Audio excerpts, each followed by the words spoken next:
हरे कृष्णा. सर्व वैष्णव भक्तांना हरे कृष्णा. आज आपला अध्याय 12वा आहे. त्याचे नाव आहे भक्ती सेवा म्हणजे भक्ती योग. ओके, आता मी भजनाला स्टार्ट करते.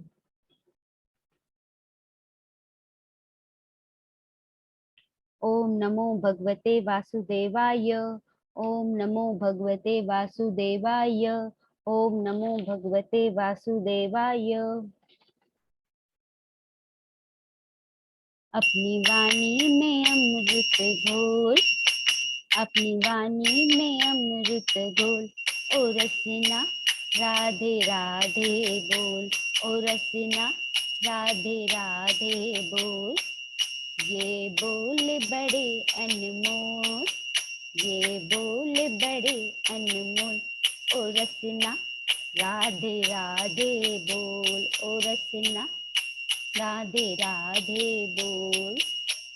राधा जी बरसाने वाली, राधा जी ब्रह्मच वाली दुलारी, राधा जी बरसाने वाली, राधा जी वृषभानु दुलारी.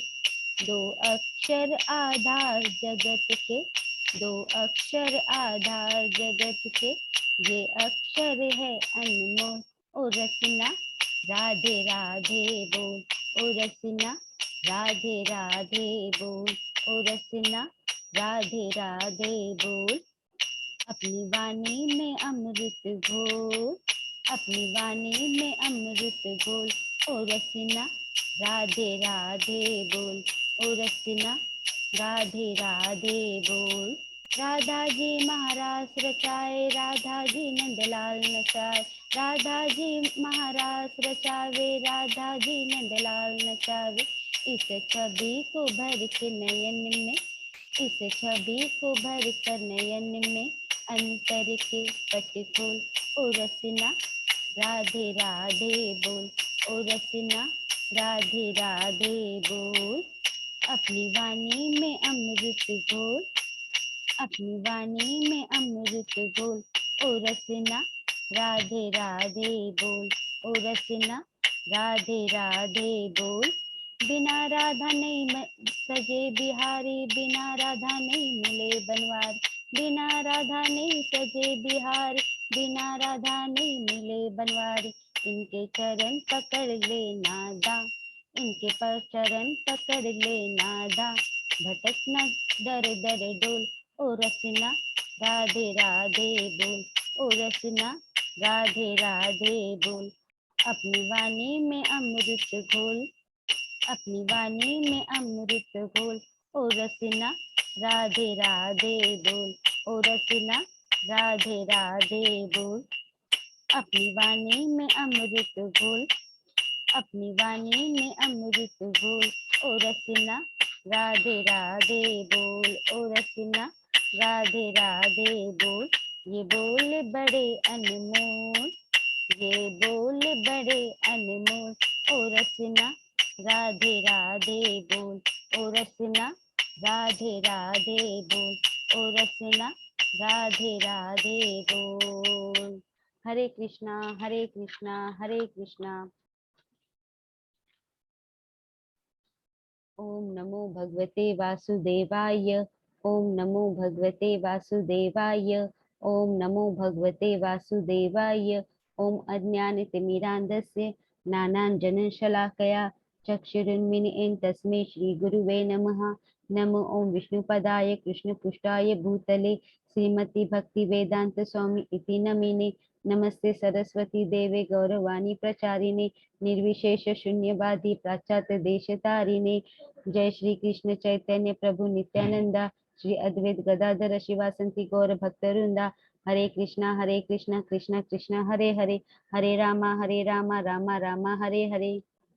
मी रजनी वडोदऱ्या कृष्ण कृपामूर्ती शील प्रभुपाद जे भगवान कृष्ण से खूप अधिक प्रिय आहेत त्यांच्या चरण कमली माझे सादर प्रणाम अर्पित करते आणि माझे आचार्य श्री नाम निष्ठादास प्रभूजींना दंडवत प्रणाम करते आणि माझ्या प्रेरणा पूजा माताजींना साष्टांग नमस्कार करते. जय श्री कृष्ण राधा गोविंद की जय, जय श्री राधा गोविंद की जय, जय श्री गौर निताई की जय, जय श्री गौर निताई की जय, जय श्री प्रभुपाद की जय, जय श्री प्रभुपाद की जय. आज जो 12वा अध्याय आहे भक्तियोग, त्याच्यामध्ये मी तुमचे सर्वांचे खूप खूप स्वागत करते. ओके, आता आपण अध्यायाला सुरुवात करूया.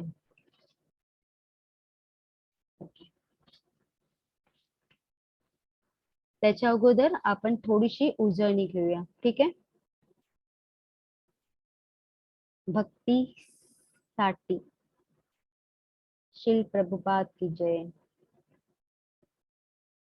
श्रीनाथ जी की जय.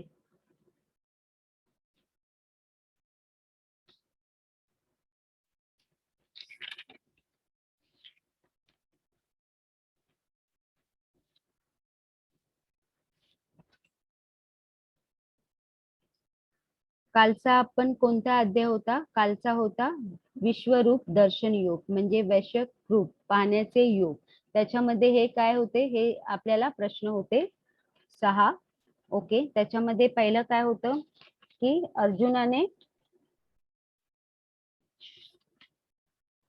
अर्जुनाने कृष्णाला त्याचे वैश्विक रूप दाखवण्याची विनंती केली. इकडे काय आहे, विनंती केली.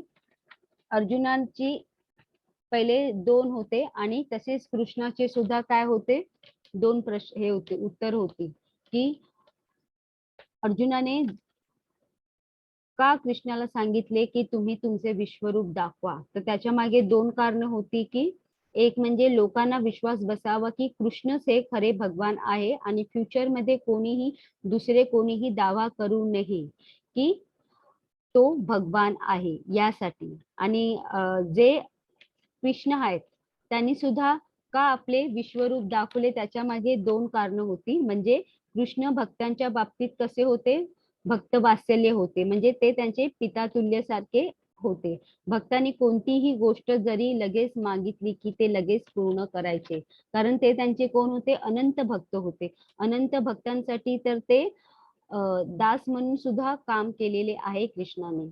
आणि अनंत भक्तांनी जी सुद्धा त्यांच्याबद्दल काही इच्छा जर सांगितली असेल तर ती त्यांना पूर्ण करणे त्यांचे काय होती, ड्युटी होते आणि ते पूर्ण करण्यासाठी ते खूप तत्पर असतात. आणि दुसरं म्हणजे अर्जुनाला काय करायचं होतं, प्रोत्साहित सुद्धा करायचं होतं, कारण तो कशामध्ये होता, विलाप मध्ये होते की कौरव मेले हे पाहून अर्जुन लढाईसाठी प्रोत्साहित होईल की तोच आता जिंकणार आहे, म्हणून त्याला काय फ्युचर सुद्धा दाखवायला मिळणार आहे. त्या हेतूने त्यांनी हे आपले विश्वस्वरूप दाखवले होते.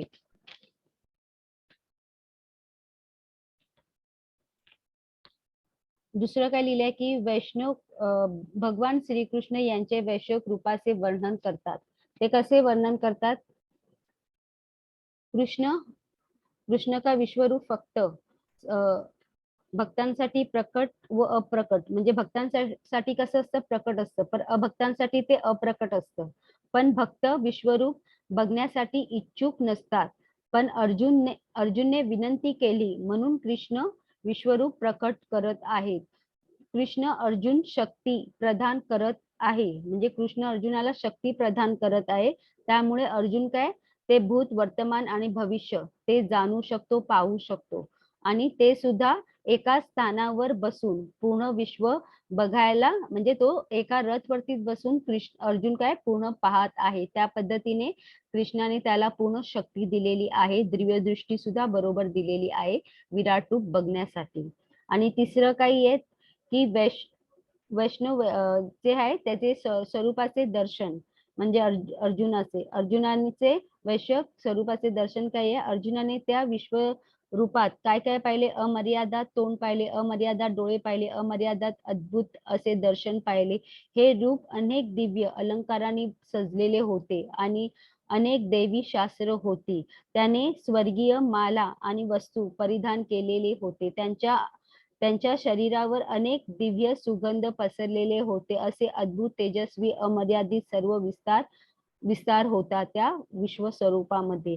अर्जुनाने वैश्विक स्वरूपाचे अनुभव काय होते, तर अर्जुन आश्चर्यचकित होऊन त्याच्या हातावरचे केस सुद्धा उभे राहिलेले होते. अर्जुनाने हात जोडून प्रार्थना केली होती आणि अर्जुनाने ते पाहिल्यानंतर त्यांनी काय, तो खूप घाबरला सुद्धा होता, कारण त्याच्यासाठी हे कसं होतं, थोडं वेगळं होतं, आश्चर्यजनक सुद्धा तो झालेला होता. आणि त्याने पाहिलं होते की त्याच्या विरुद्ध जेवढे सुद्धा नेते होते, भीम, द्रोणाचार्य आणि धृतराष्ट्रांचे सगळे पुत्र, इवन त्याचे जे सैन्य दल होतं ते सुद्धा काय, त्यांचा सुद्धा संहार होत होता. म्हणजे कृष्णाच्या भयंकर मुखामध्ये सगळे काय जात होते आणि काही तर कृष्णाच्या दातामध्ये अडकून त्यांच्या मस्तकांचा चुरडा सुद्धा होत होते, ते सुद्धा त्यांनी ह्याच्यामध्ये पाहिलेले आहे. नंतर त्याने काय सांगितलंय की कृष्णाचे इकडे उत्तर काही आहे. कृष्णाचे उत्तर आहे की उठ आणि लढण्यासाठी सज्ज हो, गौरव जिंकण्याची तयारी कर, शत्रूवर विजय मिळव आणि समृद्ध राज्याचा आनंद घे. त्यांना मी कधीच मारले आहे आणि ती फक्त म्हणजे तू फक्त काय लढाईत एक साधन आहे, असे त्याने उत्तर दिलेले आहे. आणि अर्जुनाची प्रार्थना काय आहे, अर्जुनाने 18 आणि 19 मध्ये काय केली आहे, स्तुती केली आहे.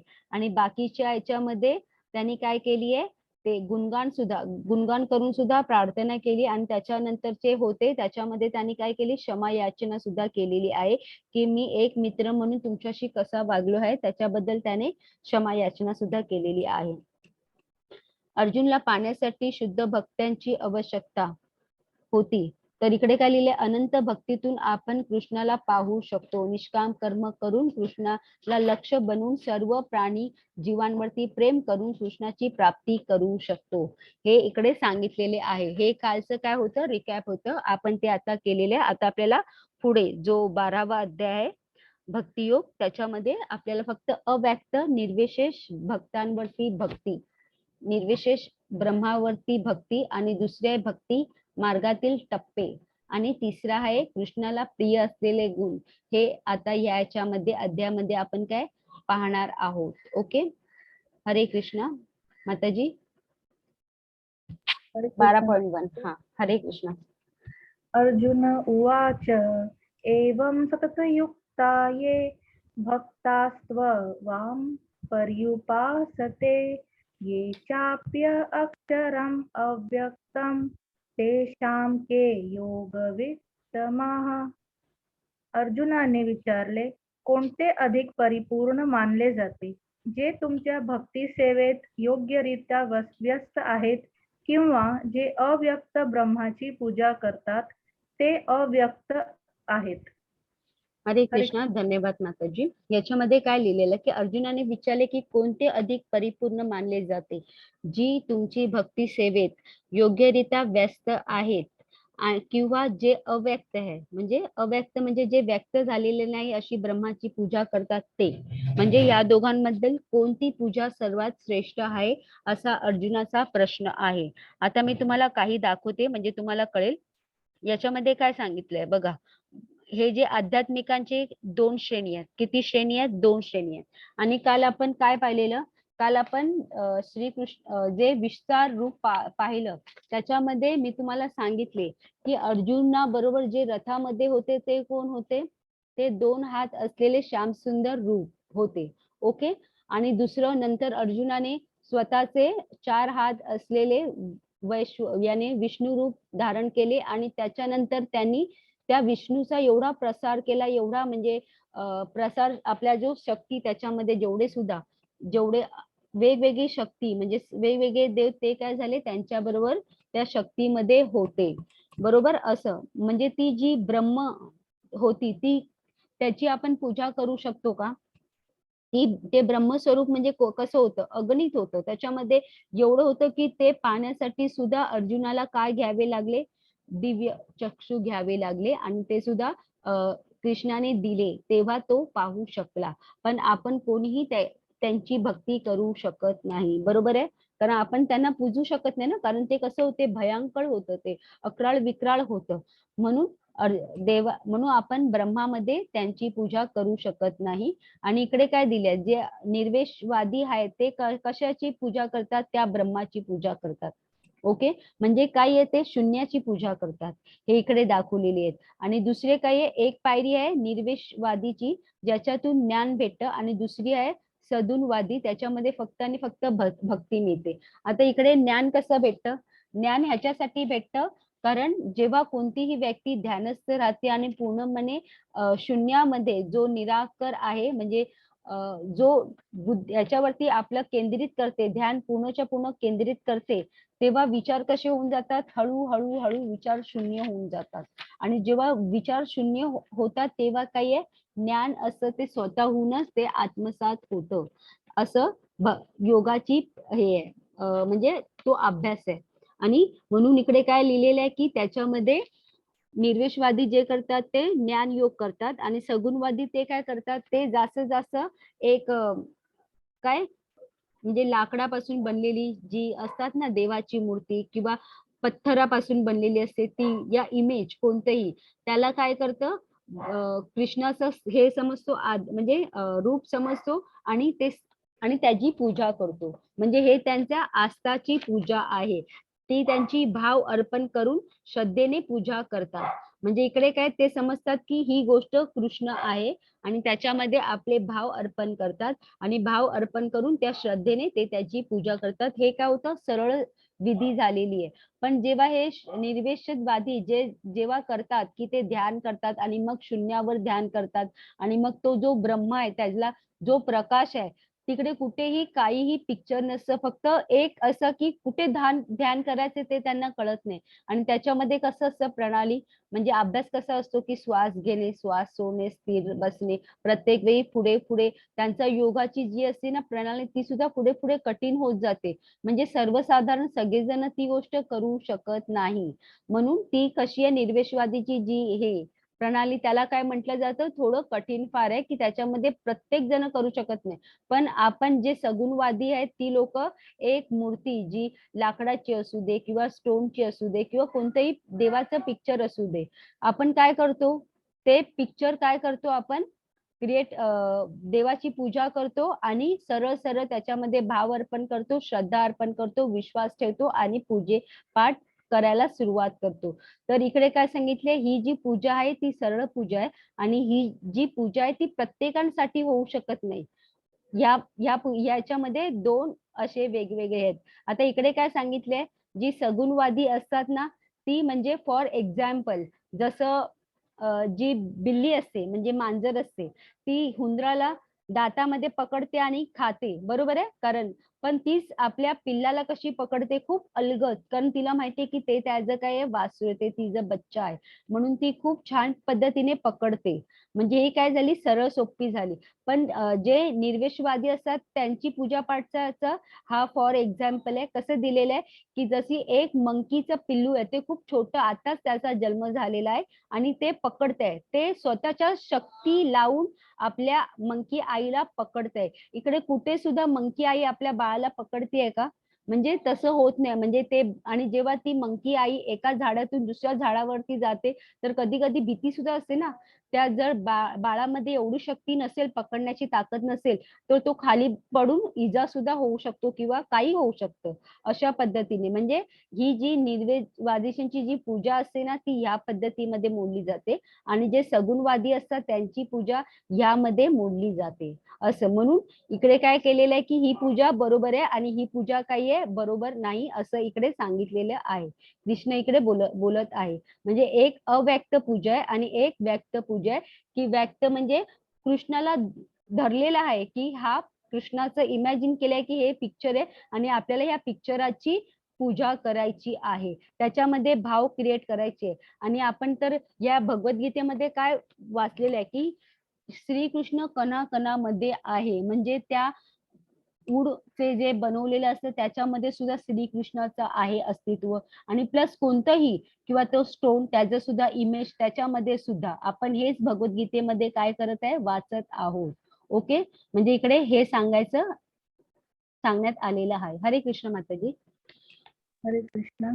श्री भगवानुवाच मय्यावेश मनो ये मां नित्ययुक्ता उपासते श्रद्धया परयोपेतास्ते मे युक्ततात मताः. धन्य भगवान म्हणाले, ज्याचे मन माझ्या वैयक्तिक स्वरूपावर स्थिर आहे, नेहमी महान आणि दिव्य श्रद्धेने माझी उपासना करण्यात मग्न आहेत, तो मी सर्वात परिपूर्ण मानतो. हरे कृष्ण. हरे कृष्ण. धन्यवाद माताजी. याच्यामध्ये काय सांगितलेलं आहे की धन्य भगवान म्हणाले की ज्याचे मन माझ्या वैयक्तिक स्वरूपावर स्थिर आहे. वैयक्तिक म्हणजे इकडे स्वतःचं स्वरूप, म्हणजे श्रीकृष्णाचं स्वतःचं स्वरूप कोणतं आहे? 2 हात असलेले श्यामसुंदर रूप.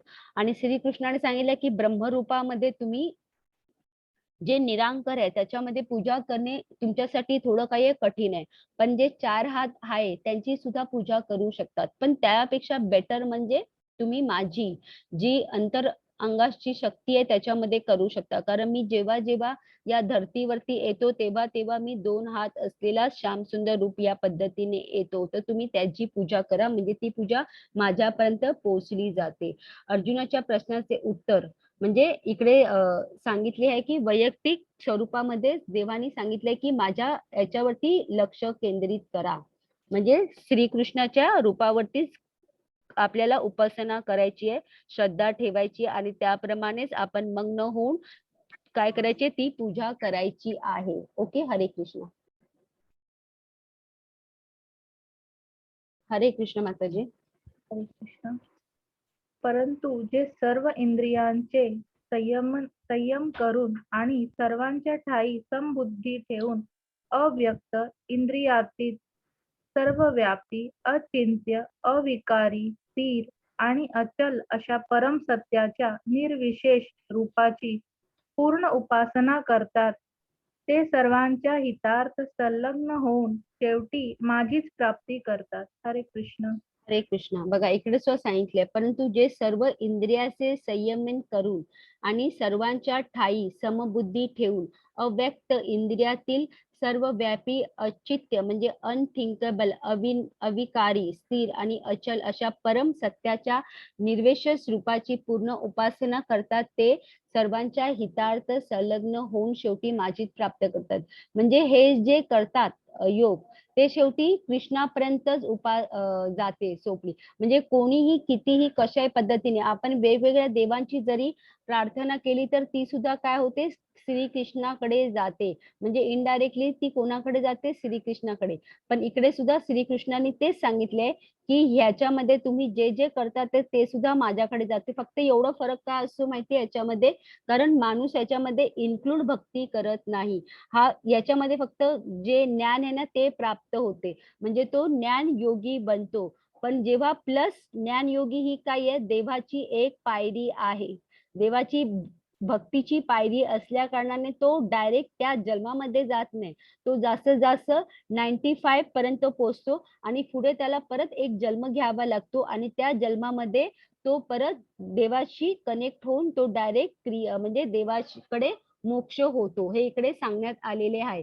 म्हणजे जो भगवान कृष्णाची प्रत्यक्ष पूजा न करता अप्रत्यक्ष विधीतून प्रयत्न करतो, तो सुद्धा श्रीकृष्णाला प्राप्त करतो. अनेक जन्मानंतर ते कृष्ण काय करतात? अर्पण करतात, म्हणजे कृष्णापर्यंत पोहोचतात. हा योग विधी मध्ये मनुष्याला पाहणे, ऐकणे, स्वाद घेणे आणि कार्य करणे आणि इंद्रिय कार्य बंद करणे, आणि हे सामान्य कृष्णासाठी काय असे निराकर अनुभूती अत्यंत कठीण सिद्धी आहे. म्हणजे इकडे काय यम, नियम, ध्यान हे सगळे पाळावे लागते आणि ते सगळ्यांसाठी काय योग्य नाही. त्याच्यामुळे काय होते? ते सगळे करू शकत नाही. ते फक्त अशीच लोक करू शकतात ज्यांची याच्यामध्ये खूप खूप आस्था आहे, ते याच्यामध्ये खूप आसक्त आहे, तेच फक्त करू शकतात. कारण ते त्याच्यासाठी क्रिएट झालेले असतो. तो जन्म त्यांना त्यांच्यासाठीच मिळाला असता. पण जेव्हा ते ह्या जन्मामध्ये ते पूर्णपणे करतात तेव्हा पुढच्या जन्मामध्ये ते डायरेक्ट श्रीकृष्णामध्ये कनेक्ट होतात आणि श्रीकृष्णामध्ये विलीन होतात. हे इकडे सांगण्यात आलेलं आहे.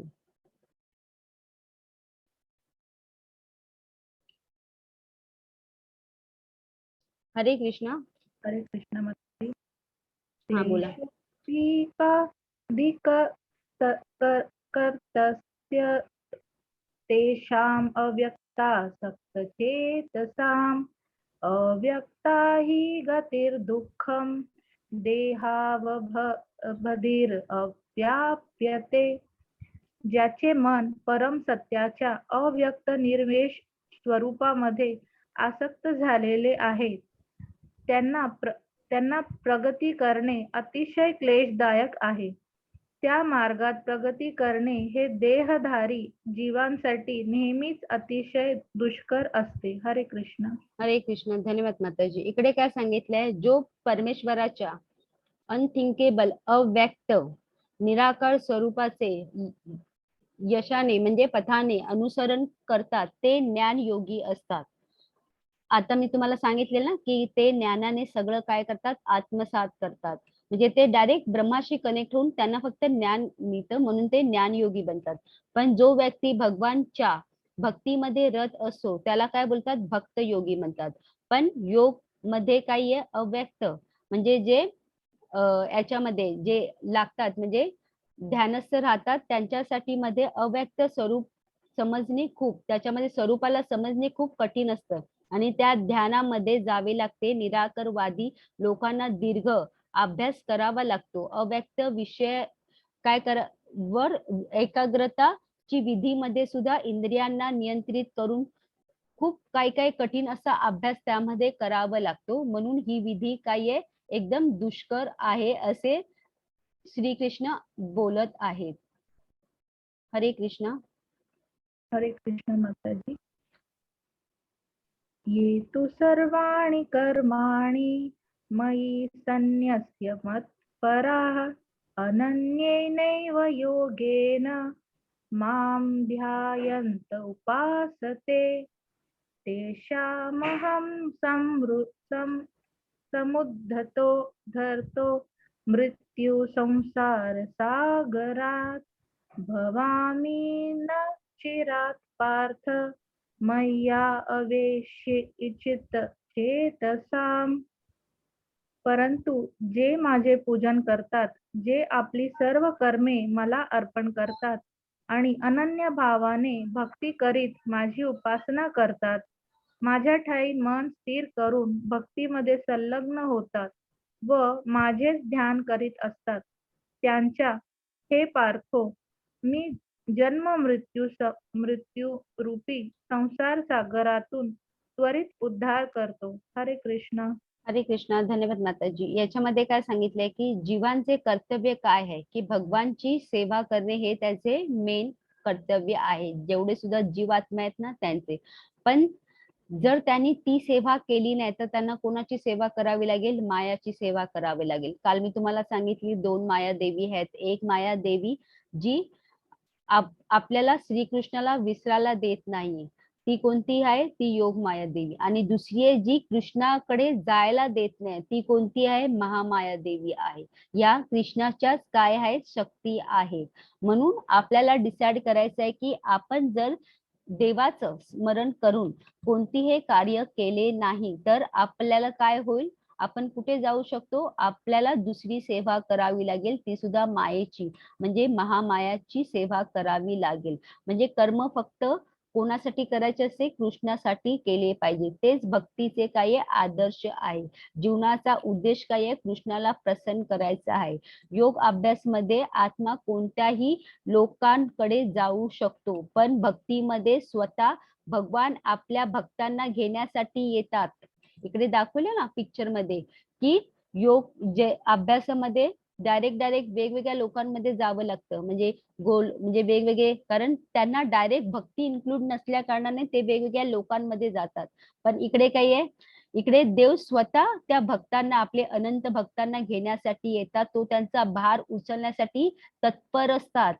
आणि म्हणजे जसं फॉर एक्झाम्पल बाळ आपल्या आई मातांच्या अंडर किती सुरक्षित असते, तसेच आपण कृष्णाच्या बाबतीत तसे समजू शकतो की आपले माता पिता श्रीकृष्णच आहे, त्यांच्या अंडर आपण खूप सुरक्षित आहोत असे आपण समजले पाहिजे. आता एक अजून उदाहरण देते. एक जो स्विमर असतो, जो समुद्रामध्ये जर पडला, खूप चांगला कुशल आहे स्विमर, आणि तो पडला, तर समुद्र म्हणजे ओशियन आहे, तो किती स्वतःला सांभाळू शकतो. मग तिकडे एक असा व्यक्ती जर पाहिजे ना की त्याला सांभाळण्यासाठी, तो काढू शकतो, उचलून म्हणजे बाहेर आणू शकतो, असं कोणतरी एक व्यक्ती असतात. त्याचप्रमाणे आपण या दुखालयामध्ये जो भवसागर आहे त्याच्यामध्ये जेव्हा आपण पडलेलो आहोत, तेव्हा आपण अनंत भक्तीनेच कृष्ण आपल्याला काय करू शकतो, सांभाळू शकतो, हे इकडे वाचवू शकतो, हे इकडे सांगितलेलं आहे या पिक्चर मध्ये. ओके, हरे कृष्ण. हरे कृष्ण माताजी. मय्येव मन आदस्त्व मयि बुद्धि निवेशय निवस्त इष्यसि मय्येव अत ऊर्ध्व न संशयः. माझ्यावर, पुरुषोत्तम भगवंतावर तुझे मन स्थिर कर आणि आपली बुद्धी गुंतवून माझ्या ठाई युक्त कर.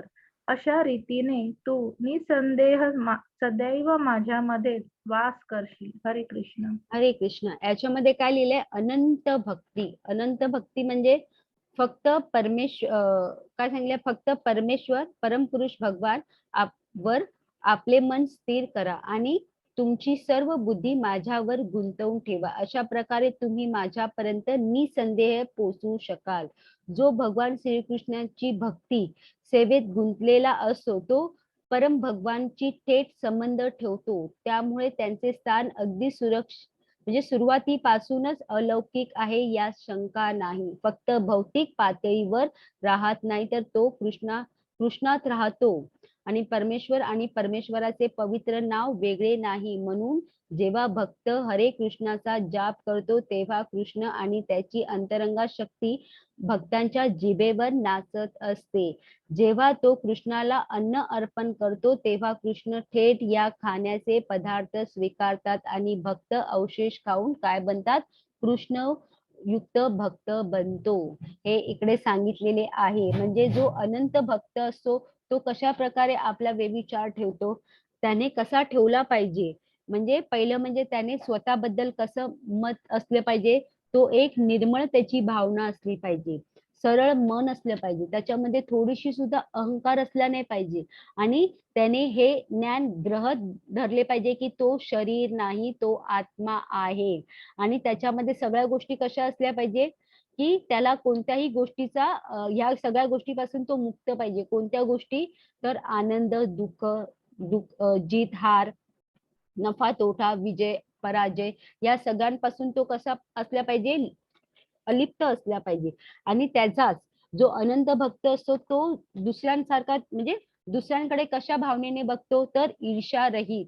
तो कधीच कोणावरती ईर्ष्या करत नाही. इवन आपल्या दुश्मनांवरती सुद्धा तो एकदम समान दृष्टीने पाहतो. त्याच्यामध्ये कसं असले पाहिजे की पशु प्राणी याच्यावरती त्याने दया ठेवली पाहिजे. म्हणजे सगळ्यां बाबतीत त्याने दया ठेवली पाहिजे. मित्र आणि शत्रू समान भावतेने पाहिले पाहिजे आणि कसल्याच गोष्टीची पर्वा न करता निष्ठाने काम केले पाहिजे. कोणीही किती काही बोललं तरी सुद्धा निष्ठाने काम केले पाहिजे. त्याची संगत सुद्धा कशी असली पाहिजे, चांगली असली पाहिजे आणि मन सुद्धा त्याचं शांत असलं पाहिजे. आणि तिसरं म्हणजे जर लाईफ मध्ये जर त्याच्या प्रॉब्लेम आले तर त्याने कसे फेस करायचं असतं, तर संतुष्टाने, स्वनियंत्रित करून, आत्मसंयमित करून, सहिष्णू बनून सुख आणि संकटामध्ये सुद्धा त्याचे मन समान असले पाहिजे. म्हणजे विचार सुद्धा समान असले पाहिजे आणि कशाबद्दलही भेदभाव न करता त्याने तो प्रॉब्लेम सॉल्व्ह केला पाहिजे. आणि शुद्ध आचरण ठेवून, प्रवीण बनून, लाभ हानी याची अजिबात हे न करता त्याने तो प्रॉब्लेम, आणि त्याच्यामध्ये दुःख सुद्धा असले नाही पाहिजे, रडगाणी सुद्धा नाही असले पाहिजे.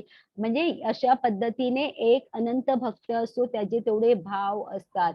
म्हणजे इकडे काय सांगितलेले आहे की अनंत भक्त बनण्यासाठी आपल्याला, आता या पिक्चर मध्ये तुम्ही पाहताय की कसे आहेत हे जेवढे तुम्हाला दिसत आहेत ना, ते श्रीकृष्णाचे बाल मित्र आहेत. त्यांना माहिती नाही की श्रीकृष्ण किती ऐश्वर्याने भरलेले आहेत. ते फक्त एवढं समजतात की ह्यांना पाहिल्यानंतर मी मुक्त होतो, म्हणजे खूप खूप परम परम परम परम आनंद मला भेटतो. म्हणून ते त्याच्याशी बोलत असतात, त्याच्याबरोबर सहवास, म्हणजे हे सगळेच्या सगळे कसे आहेत, एकदम छान आत्मा आहेत, तृप्त आत्मा आहेत, शुद्ध आत्मा आहेत हे सगळेजण, म्हणून ते श्रीकृष्णाच्या सोबत आहे, खेळत आहे, रमण करत आहेत, हे इकडे दिसत आहेत. म्हणजे अनंत भक्ती तुम्हाला कळली असेल, म्हणजे पूर्णच्या पूर्ण समर्पण, टोटली, की कुठेही विचलित मन झालं नाही पाहिजे की माझं श्रीकृष्णावरती विश्वास नाही, श्रीकृष्ण मला जसं ठेवत असेल तसं मी राहणार, जसे सुदामा. Okay, for example. हरे कृष्ण. हरे कृष्ण. हरे कृष्ण माताजी.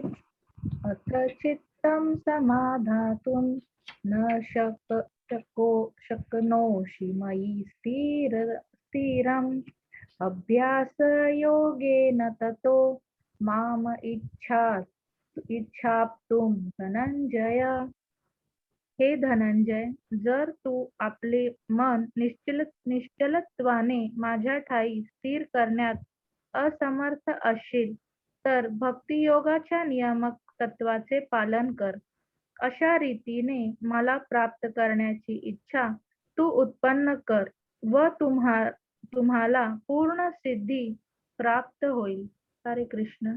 हरे कृष्ण. धन्यवाद माताजी. इकडे काय सांगितलंय, हे धनंजय, जर तू आपले मन निश्चलताने माझ्या ठाई स्थिर करण्यास असमर्थ असेल तर भक्ती योगाच्या नियमन तत्वांचे पालन कर. अशा रीतीने मला प्राप्त करण्याची इच्छा तू उत्पन्न कर व तुम्हाला पूर्ण सिद्धी प्राप्त होईल. म्हणजे जर तू विचलित न होता मन माझ्यावर स्थिर करू शकत नसेल तर भक्ती योगाचे नियमाचे पालन कर, अशा प्रमाणे मला प्राप्त करण्याची इच्छा निर्माण कर. या श्लोकात भक्तिभावाचे दोन हे दिलेले आहेत, क्रिया दिलेल्या आहेत. प्रथम म्हणजे काय दिलेले की अशा व्यक्तीला लागू पडते की जो अनंत भक्त आहे, जो दिव्य प्रेमाने परम भगवान जे आहेत त्यांच्यावर आसक्त होऊन प्रेम करतोय, जो आसक्त होऊन प्रेम करतोय त्याला काय म्हणतात, अनंत भक्ती म्हणतात. आणि दुसरे आहे की प्रेमानेच तो काय करते, श्रीकृष्णावरती प्रेम करायचं म्हणजे करायला बघतोय पण अजूनपर्यंत तो आसक्त नाही झालेला आहे. म्हणजे मग त्याच्यासाठी देवानी काय सांगितलंय की तू त्या जर्नी मध्ये आहे, तुला आवड सुद्धा आहे, पण तू अजूनपर्यंत कनेक्ट होत नाहीयेस. म्हणजे जसे अनंत भक्त कनेक्ट झाले आहेत तसे नाही. म्हणून तू काय कर, विविध नियम असे जे नियम आहेत ते जाणून घे, समजून घे आणि त्याचे पालन केल्यानंतर आणि अनुसरण केल्यानंतर तू नक्कीच काय श्रीकृष्णापर्यंत पोहोचू शकतो. म्हणजे आता इकडे नियम काही असतात, इकडे साधनाचे नियम असतात काही काही. त्याच्यामध्ये आता 1 मध्ये तर काहीच नाहीये, पण 2 मध्ये जेव्हा तुम्ही जाल तर तुम्हाला मी पहिल्या म्हणजे 0 डे होता त्याच्यामध्ये सांगितलेलं होतं की त्याच्यामध्ये आपल्याला काय करावं लागतं, दुसऱ्या याच्यामध्ये की 2 माळा, नंतर तिसऱ्यामध्ये 4 आणि चौथ्यामध्ये आपल्याला 16 माळा, म्हणजे चौथ्या लेवल मध्ये. ओके. आणि त्याच्यामध्ये काय काय करावं लागतं, आपल्याला 4 जे प्रिन्सिपल आहेत त्या फॉलो करावे लागतात. 4 प्रिन्सिपल कोणते, पहिले पूर्णच्या पूर्ण मांसाहार सोडावे लागते. दुसरं म्हणजे काय करावं लागतं, ड्रिंक्स जे असतं ते सुद्धा सोडावे लागतात.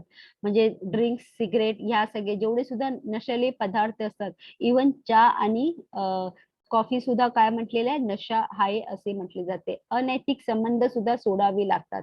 आणि चौथं जुगार, ही सुद्धा गोष्ट सोडावी लागतात. आता ह्याच्या मागे का सोडावं लागतं, कारण पहिला जो आपण मांसाहार करतो त्याच्यामुळे काय होतं, जेव्हा आपण मांसाहार कोणत्या जीवाला खातो तेव्हा आपल्या मधली असलेली करुणा काय होते, पूर्णपणे नष्ट होते, पूर्णच्या पूर्ण नष्ट होते. कारण आपण कोणत्या तरी जीवाला खात आहे, त्याच्यावरती दया दाखवत नाहीये.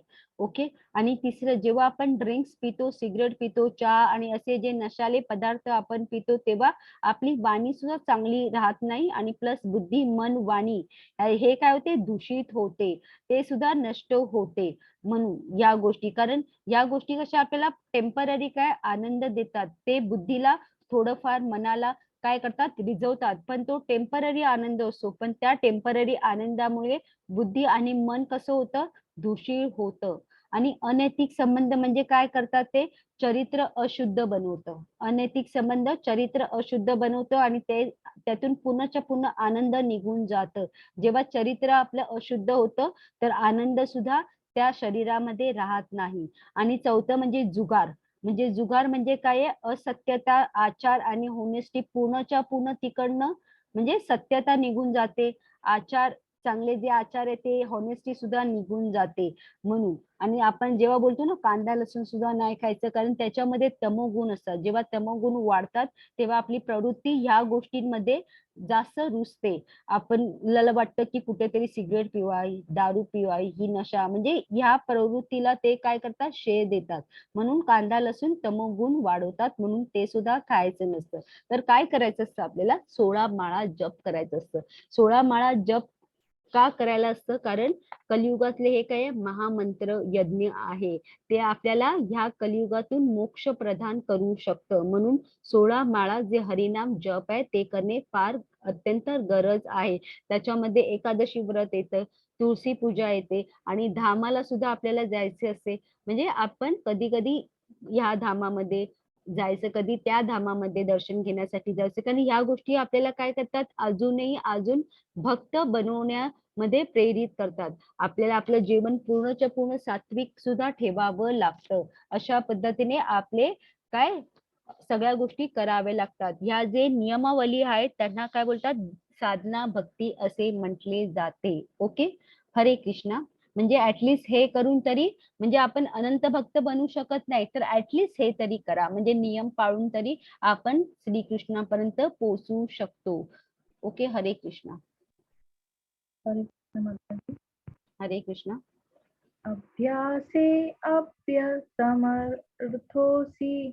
मत्कर्म परमो भव मदर्थमपि कर्माणि कुर्वन् सिद्धिम् अवाप्स्यसि. जर तुम्ही भक्ती योगाच्या नियमांचे पालन करू शकत नसाल तर फक्त माझ्यासाठी कार्य करण्याचा प्रयत्न करा, कारण माझ्यासाठी कार्य करून तुम्ही परिपूर्ण अवस्थेवर याल. हरे कृष्ण. हरे कृष्ण. धन्यवाद माताजी. इकडे काय सांगितले, निष्काम कर्मयोग. निष्काम कर्मयोगाचाच मिनिंग काय आहे की कर्म करायचं आहे पण फळाची अपेक्षा करायची नाही. जे सुद्धा आपण कर्म करतोय त्याच्यामध्ये आसक्ती, म्हणजे ते ते कर्म करायला खूप आवडतं असं, त्याला म्हणजे निष्काम कर्मयोग बोलत आहे.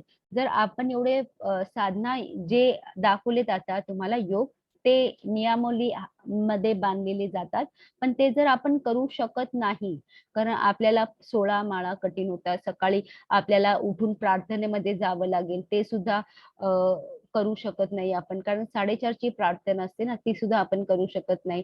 तर मग आपण काय करायचं, उपवास सुद्धा आपल्याला जमत नसेल म्हणजे, आणि आपण नॉनव्हेज सोडू शकत नाही, तर इकडे देव काय बोलतात की तुम्ही ऍटलिस्ट निष्काम कर्म योग तरी करा, म्हणजे चांगले चांगले कर्म करा, आणि तुमचे जेवढे सुद्धा कर्म ते माझ्यावरती अर्पण करा, हे इकडे सांगितले. जर तुम्ही भक्ती योगाच्या नियमाचे पालन करू शकत नसाल तर फक्त माझ्यासाठी काम करण्याचा प्रयत्न करा, कारण माझ्यासाठी केलेले काम म्हणजे ते सुद्धा तुम्हाला माझ्यापर्यंत घेऊन येऊ शकतं. आता देवाकडे कोणते कोणते काम आपण करू शकतो, तर इकडे वेगवेगळे पद्धती आहेत. कृष्ण कृष्ण भावनेच्या प्रसाराची सहानुभूती निर्माण करा, म्हणजे कृष्ण भक्तीचा प्रसार करा, हे इकडे सांगितलेले आहे. आणि प्रत्येक प्रयत्नाला इतर कोणत्याही व्यवसायासाठी, म्हणजे आपण कोणताही व्यवसाय जेव्हा करतो, तर एक फॉर एक्झाम्पल घ्या की आपण व्यवसाय करतो, त्याच्यामध्ये जमीन लागतं, भांडवल लागतं, श्रम लागतं, संस्था लागतात, पुष्कळ पुष्कळ काय काय लागतं.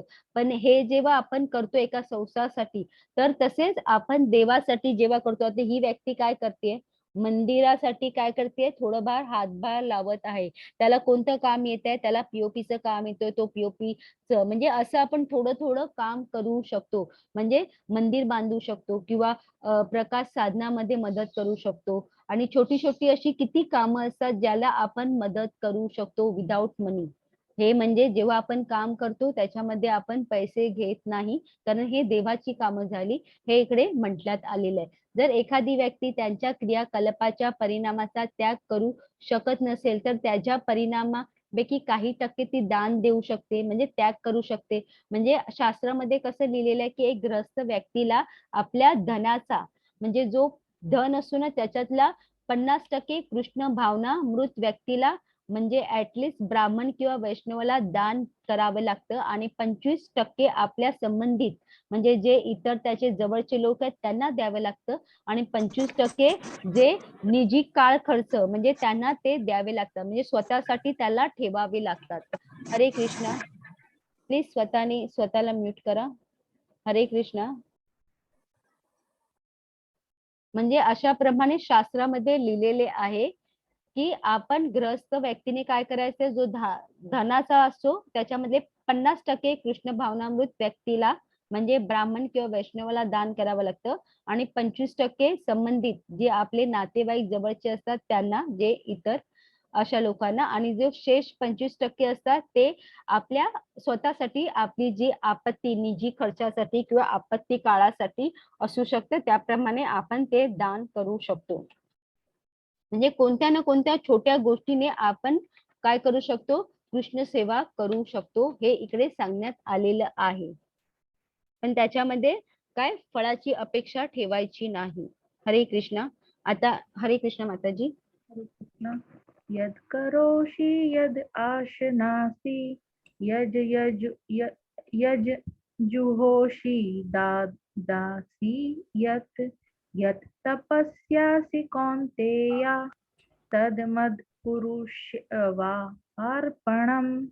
हे कुंती पुत्र, तू जे काही करतोस, जे काही खातोस, जे काही अर्पण करतोस आणि दान करतोस, तसेच तू जे काही तपस्या करतोस ते सर्व मला अर्पण म्हणून करावे. हरे कृष्ण. हरे कृष्ण. धन्यवाद माताजी. इकडे काय सांगितलंय, हे कुंती पुत्र, जे काही करतोस, करतोस म्हणजे आपण कोणतेही कृत्य करतो त्याच्यामध्ये आपल्याला प्रत्येक कृत्याचं जे सुद्धा कर्मफळ मिळतं त्याची अपेक्षा आपण सोडून द्यायची, ते सगळं श्रीकृष्णाला दान मध्ये द्यायचे, अर्पण करायचे. जे काही खातो म्हणजे जे सुद्धा आपण खातो, म्हणजे कोणतीही गोष्ट आपण खात असेल तर ती सुद्धा आपण श्रीकृष्णाला पहिली द्यायची आणि नंतर तो ऍज अ प्रसाद म्हणून ग्रहण करायचा. ओके. आणि तिसरं काय सांगितलंय त्याने, की कोणती गोष्ट अर्पण, काही म्हणजे दान तपस्या ते सुद्धा तू करत असशील, म्हणजे इकडे देवाला एवढं सांगायचंय की तुमच्या प्रत्येक कृतीमध्ये तुम्ही मला ठेवा. मग ती कृती द्यायची असेल, घ्यायची असेल, तपस्याची असेल, पूजेची असेल, कोणतीही, कारण तुम्ही मला ठेवत असाल तर तुम्ही कोणतेही असे वाईट कर्म करू शकणार नाही असे देवानी इकडे सांगितलेले आहे. ओके. म्हणून आणि जे सुद्धा कर्म करत असाल, जे सुद्धा खात असाल तर त्याचं ते पहिलं मला करून तुम्ही ते ग्रहण करा.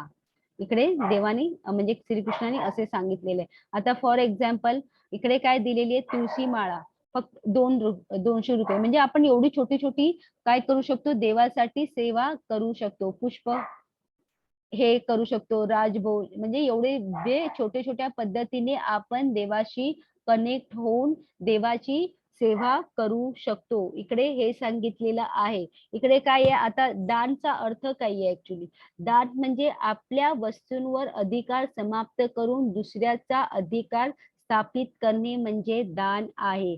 दान आपण किती वेगवेगळ्या पद्धतीने करू शकतो, म्हणजे दान धर्म करण्याची खूप वेगवेगळी पद्धत असते. एक म्हणजे रक्तदान करू शकतो, विद्यादान करू शकतो, भूमिदान करू शकतो, कन्यादान करू शकतो, गोदान करू शकतो, अन्नदान करू शकतो.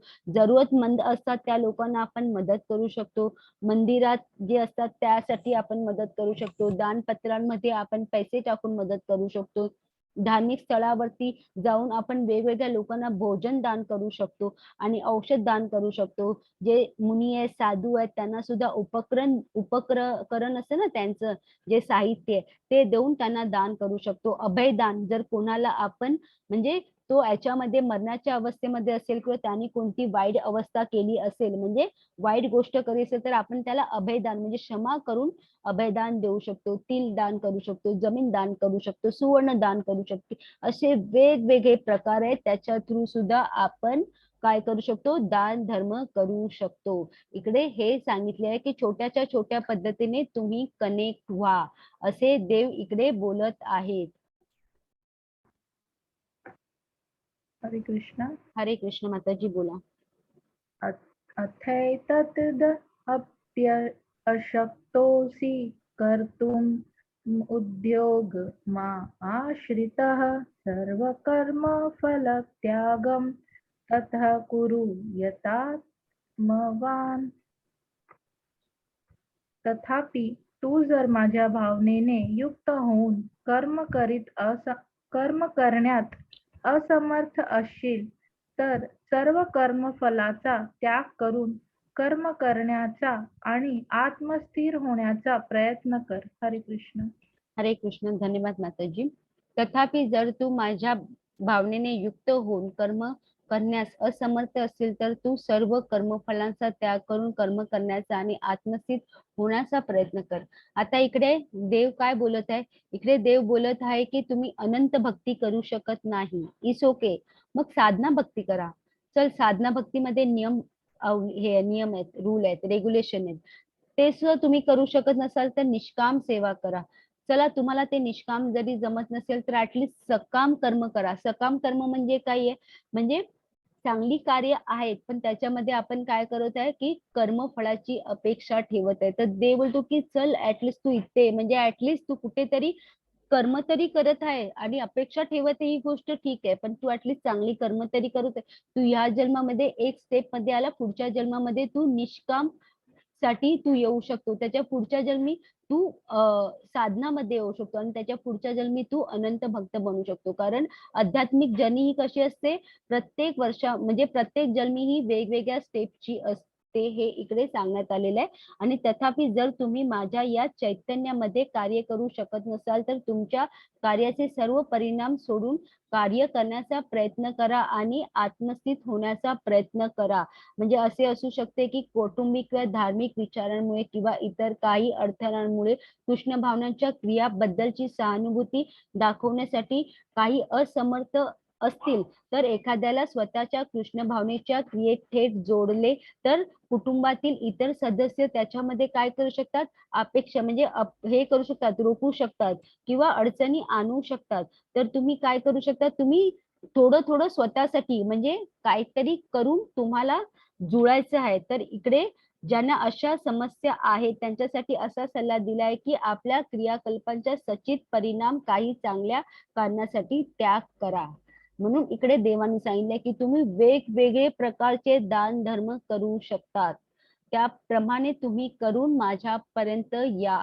इकडे ही व्यक्ती कशी करतोय, दान करतोय ना या व्यक्तीला, म्हणजे छोटं छोटं तुम्ही एक एक रुपया, म्हणजे जे आपले जनावर आहेत त्यांना सांभाळा. पक्षी, आता किती उन्हाळा पडलेला आहे, तुम्ही आपल्या घराच्या इकडे बाहेर एक पाण्याचा ग्लास ठेवू शकता, तिकडे सुद्धा म्हणजे काय होणार, त्या जे पशु आहेत, जे पक्षी आहेत त्यांना काय भेटणार, पाणी भेटणार. अशा पद्धतीने सुद्धा तुम्ही सगळ्या गोष्टी करू शकतात, हे इकडे सांगण्यात आलेले आहे. ओके. हरे कृष्ण.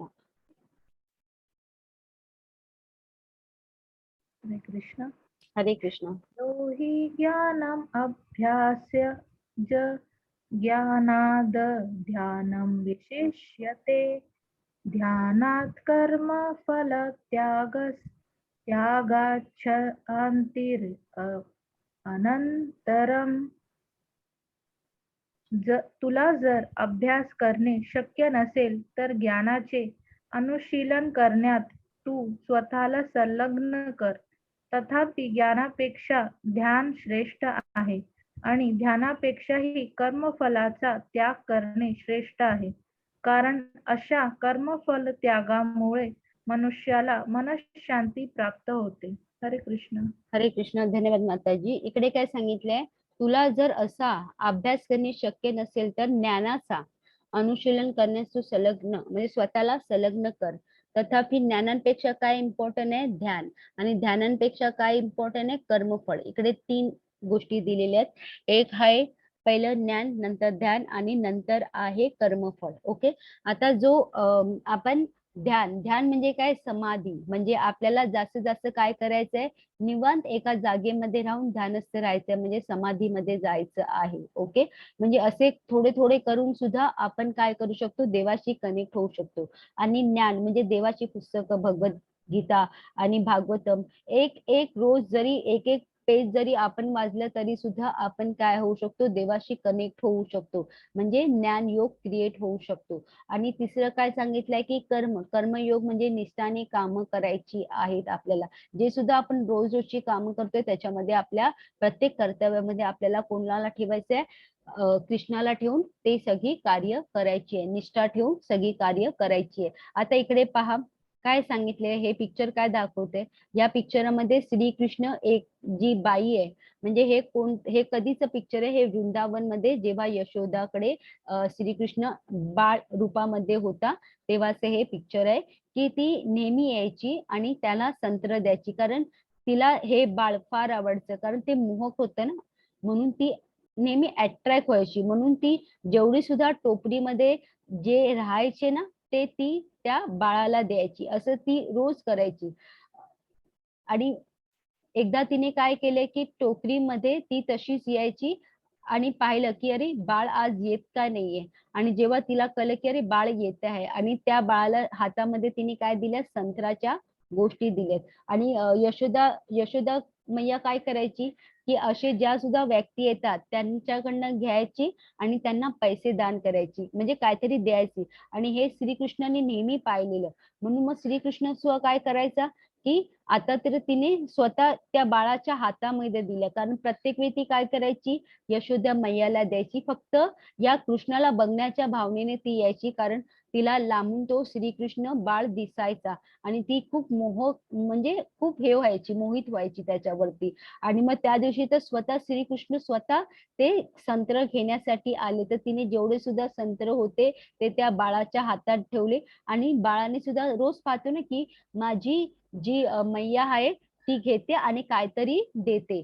म्हणून मग त्याने ते सगळे फळं घेतली आणि ठेवली. आणि मग छोटेसे बोलतात ना दाणे, त्याने तिकडचे आपले जे खाऊचे दाणे आहेत ना ते उचलले आणि ते तिच्या हातामध्ये दिले. पण ते म्हणजे कसे एकदम 4-5 दाणे होते ते खाऊचे, आणि ते त्याला म्हटलं की हे घ्यायचं आणि काहीतरी द्यायचं, म्हणजे ते त्यातून काय आपण त्यांनी काय शिकलं की माझी यशोदा मैया म्हणजे काहीतरी घेते आणि त्या बदली काहीतरी देते, पण ती काय देते ते त्याला माहिती नाही. म्हणून तो स्वतःचे जे खाऊचे दाणे आहेत ते जी मूठ खूप छोटी असते, त्या मूठमध्ये जेवढं येईल तेवढं ती घेतो, आणि ते जेव्हा घेऊन येतो तोपर्यंत काही काही दाणे ते पडतात सुद्धा. असे करून फक्त त्याच्या हातात ते 4च दाणे येतात आणि ते तिच्या टोपलीमध्ये टाकतो आणि ती ते घेऊन जाते. ती बघत सुद्धा नाही की तिला एवढं कळतं की काहीतरी त्याने टाकलेलं आहे, पण तिचं लक्ष फक्त आणि फक्त त्या श्रीकृष्णाच्या चेहऱ्यावरतीच असतो, कारण ती एवढी मोहित झालेली असते ना खूपच. आणि जेव्हा ती टोपली घेऊन जाते, कशामध्ये जाते, आपल्या घरी, आणि बघते तर ते सगळं टोपली कशाने भरलेली असते, रत्नाने भरलेली असते. म्हणजे तुम्हाला कळलं की इकडे काय चमत्कार झाले, म्हणजे तिचे भाव कसे होते, शुद्ध होते, ती फक्त आणि फक्त श्रीकृष्णाकडे मोहित होत होती. म्हणजे इकडे काय सांगितलंय की जेव्हा भक्त श्रीकृष्णाला काही देतात ना तर श्रीकृष्ण त्यांना अपोरापोर म्हणजे सगळं देतात, जेव्हा त्याच्यामध्ये ते कोणतीही, म्हणजे आता इकडे दिल्यानंतर इकडे तर तिला पैसे सुद्धा मिळाले नाही ना त्या गोष्टीचे, कारण प्रत्येक वेळी कोण द्यायची, यशोदा मैया द्यायची. पण तिचे भाव काय असायचे, ती का देण्यासाठी यायची, ती फक्त आणि फक्त श्रीकृष्णाला पाहण्यासाठी यायची, की श्रीकृष्णाला पाहण्यासाठी ती हे काम करायची की यशोदाकडे येऊन देण्याचे आणि प्लस ती घ्यायची पैसे आणि मग ती निघून जायची. पण त्याच वेळी तिला जेव्हा कळते की कन्हैया स्वतःच येते आणि मला म्हणजे मी त्यांच्या हातामध्ये देणार, आणि ती त्याच्यामध्ये एवढीच गुंतलेली की तिला माहिती सुद्धा नाही की श्रीकृष्णाने तिच्या टोपलीमध्ये काय टाकलंय ते सुद्धा नाही. ती फक्त आणि फक्त कनेक्ट कशाची, त्याच्याकडे पाहण्यामध्ये, त्याच्या म्हणजे भक्त बनून ती तल्लीन होऊन फक्त त्याच्याकडे बघत होती. जेव्हा ती घरी गेल्यानंतर तिला काय दिसले की आपली पूर्णच्या पूर्ण टोकरी कशाने भरलेली आहे, रत्नाने भरलेली आहे. ओके, म्हणजे आपण केलेली कोणतीही छोटीशी छोटी गोष्ट काय होते, फुलफिल होते, मौल्यवान बनते. ओके, हरे कृष्ण, हे इकडे सांगायचे आहे. म्हणून इकडे काय सांगितलंय की तुम्ही जर अनंत भक्त होत नसाल तर तुम्ही निष्काम सेवा करा. निष्काम सेवा करत नसाल म्हणजे साधना भक्ती होत नसाल तर निष्काम करा. निष्काम होत नसेल तर सकाम करा. सकाम जर करत नसाल तर तुम्ही ध्यान करा, ध्यान योग करा. ध्यान योग करत नसाल तर ज्ञान योग करा. ज्ञान योग करत नसाल तर कर्मयोग करा. हे इकडे सांगण्यात आलेले आहे. पण काय ना काही छोटी तर छोटी गोष्ट च्या थ्रू तुम्ही श्रीकृष्णाशी कनेक्ट व्हा. असे देव इकडे बोलत आहेत. हरे कृष्णा. हरे कृष्ण माताजी. हं. जो जीवांचा द्वेष करीत नाही आणि जो सर्व जीवांच्या सहृदय मित्र आहे, जो मिथ्य अहंकारापासून मुक्त आहे आणि स्वतःला स्वामी समजत नाही, जो सुख दुःखामध्ये समभाव राखतो, जो क्षमाशील, सदैव तृप्त, आत्मसंयमी आहे आणि आपले मन व बुद्धी माझ्यावर स्थिर करून जो दृढ निश्चयाने भक्तीमध्ये संलग्न झालेला आहे, तो मला अत्यंत प्रिय आहे. हरे कृष्ण. हरे कृष्ण. धन्यवाद माताजी. इकडे काय सांगितलंय की जो मत्सर करणारा नसून सर्व प्राणी मात्रांचा दयाळू मित्र आहे, जो स्वतःला मालक समजत नाही, खोट्या अहंकारापासून मुक्त आहे, जो सुख दुःख दोघांमध्ये समान आहे, जो सहनशील आहे, सदैव समाधानी आहे, आत्मसंयमशील आहे आणि निश्चयाने भक्तीमध्ये सेवेत गुंतलेला आहे आणि मन आणि बुद्धी माझ्यावर त्याची स्थिर आहे, असा भक्त श्रीकृष्णाला खूप आवडतो, ज्याच्यामुळे कोणत्याच अडचणी येत नाही आणि जो दुसऱ्यांना सुद्धा त्रास देत नाही, जो सुख दुःख भय आणि चिंतामध्ये काय विचलित सुद्धा होत नाही, असा भक्त श्रीकृष्णाला खूप खूप आवडतो. आता इकडे पहा, हे काय लिहिलेलं आहे, हे दोन पिक्चर कोणाचे आहेत, त्यातले हे एक जो पिक्चर आहे तो सुदामाचा पिक्चर आहे. त्या सुदामा पिक्चर मध्ये तुम्ही काय पाहताय की त्याच्यामध्ये जे श्रीकृष्ण स्वतः काय करताय, ते त्यांचे काय करताय, पाय धोता आहे आणि जी त्यांची पत्नी आहे रुक्मिणी, ती काय करते, त्यांना हवा घालत आहे. ओके, त्याच्यामध्ये तुम्हाला काय दिसतंय की श्रीकृष्णासाठी सुदामा कशासाठी आलेला असतो, तो काहीतरी मागण्यासाठी आलेला असतो, पण तो काहीच मागत नाही, कारण तो मागूच शकत नाही, कारण त्याचे तसे भावच नसतात, कारण तो एक ट्रू फ्रेंड सुद्धा असतो आणि प्लस तो एक अनंत भक्त सुद्धा असतो याच्यामध्ये. आणि हे श्रीकृष्णाला कळतं की तो खूप गरीब आहे खूप, पण तो आपल्याकडे मागणार नाही हे सुद्धा त्याला माहिती आहे.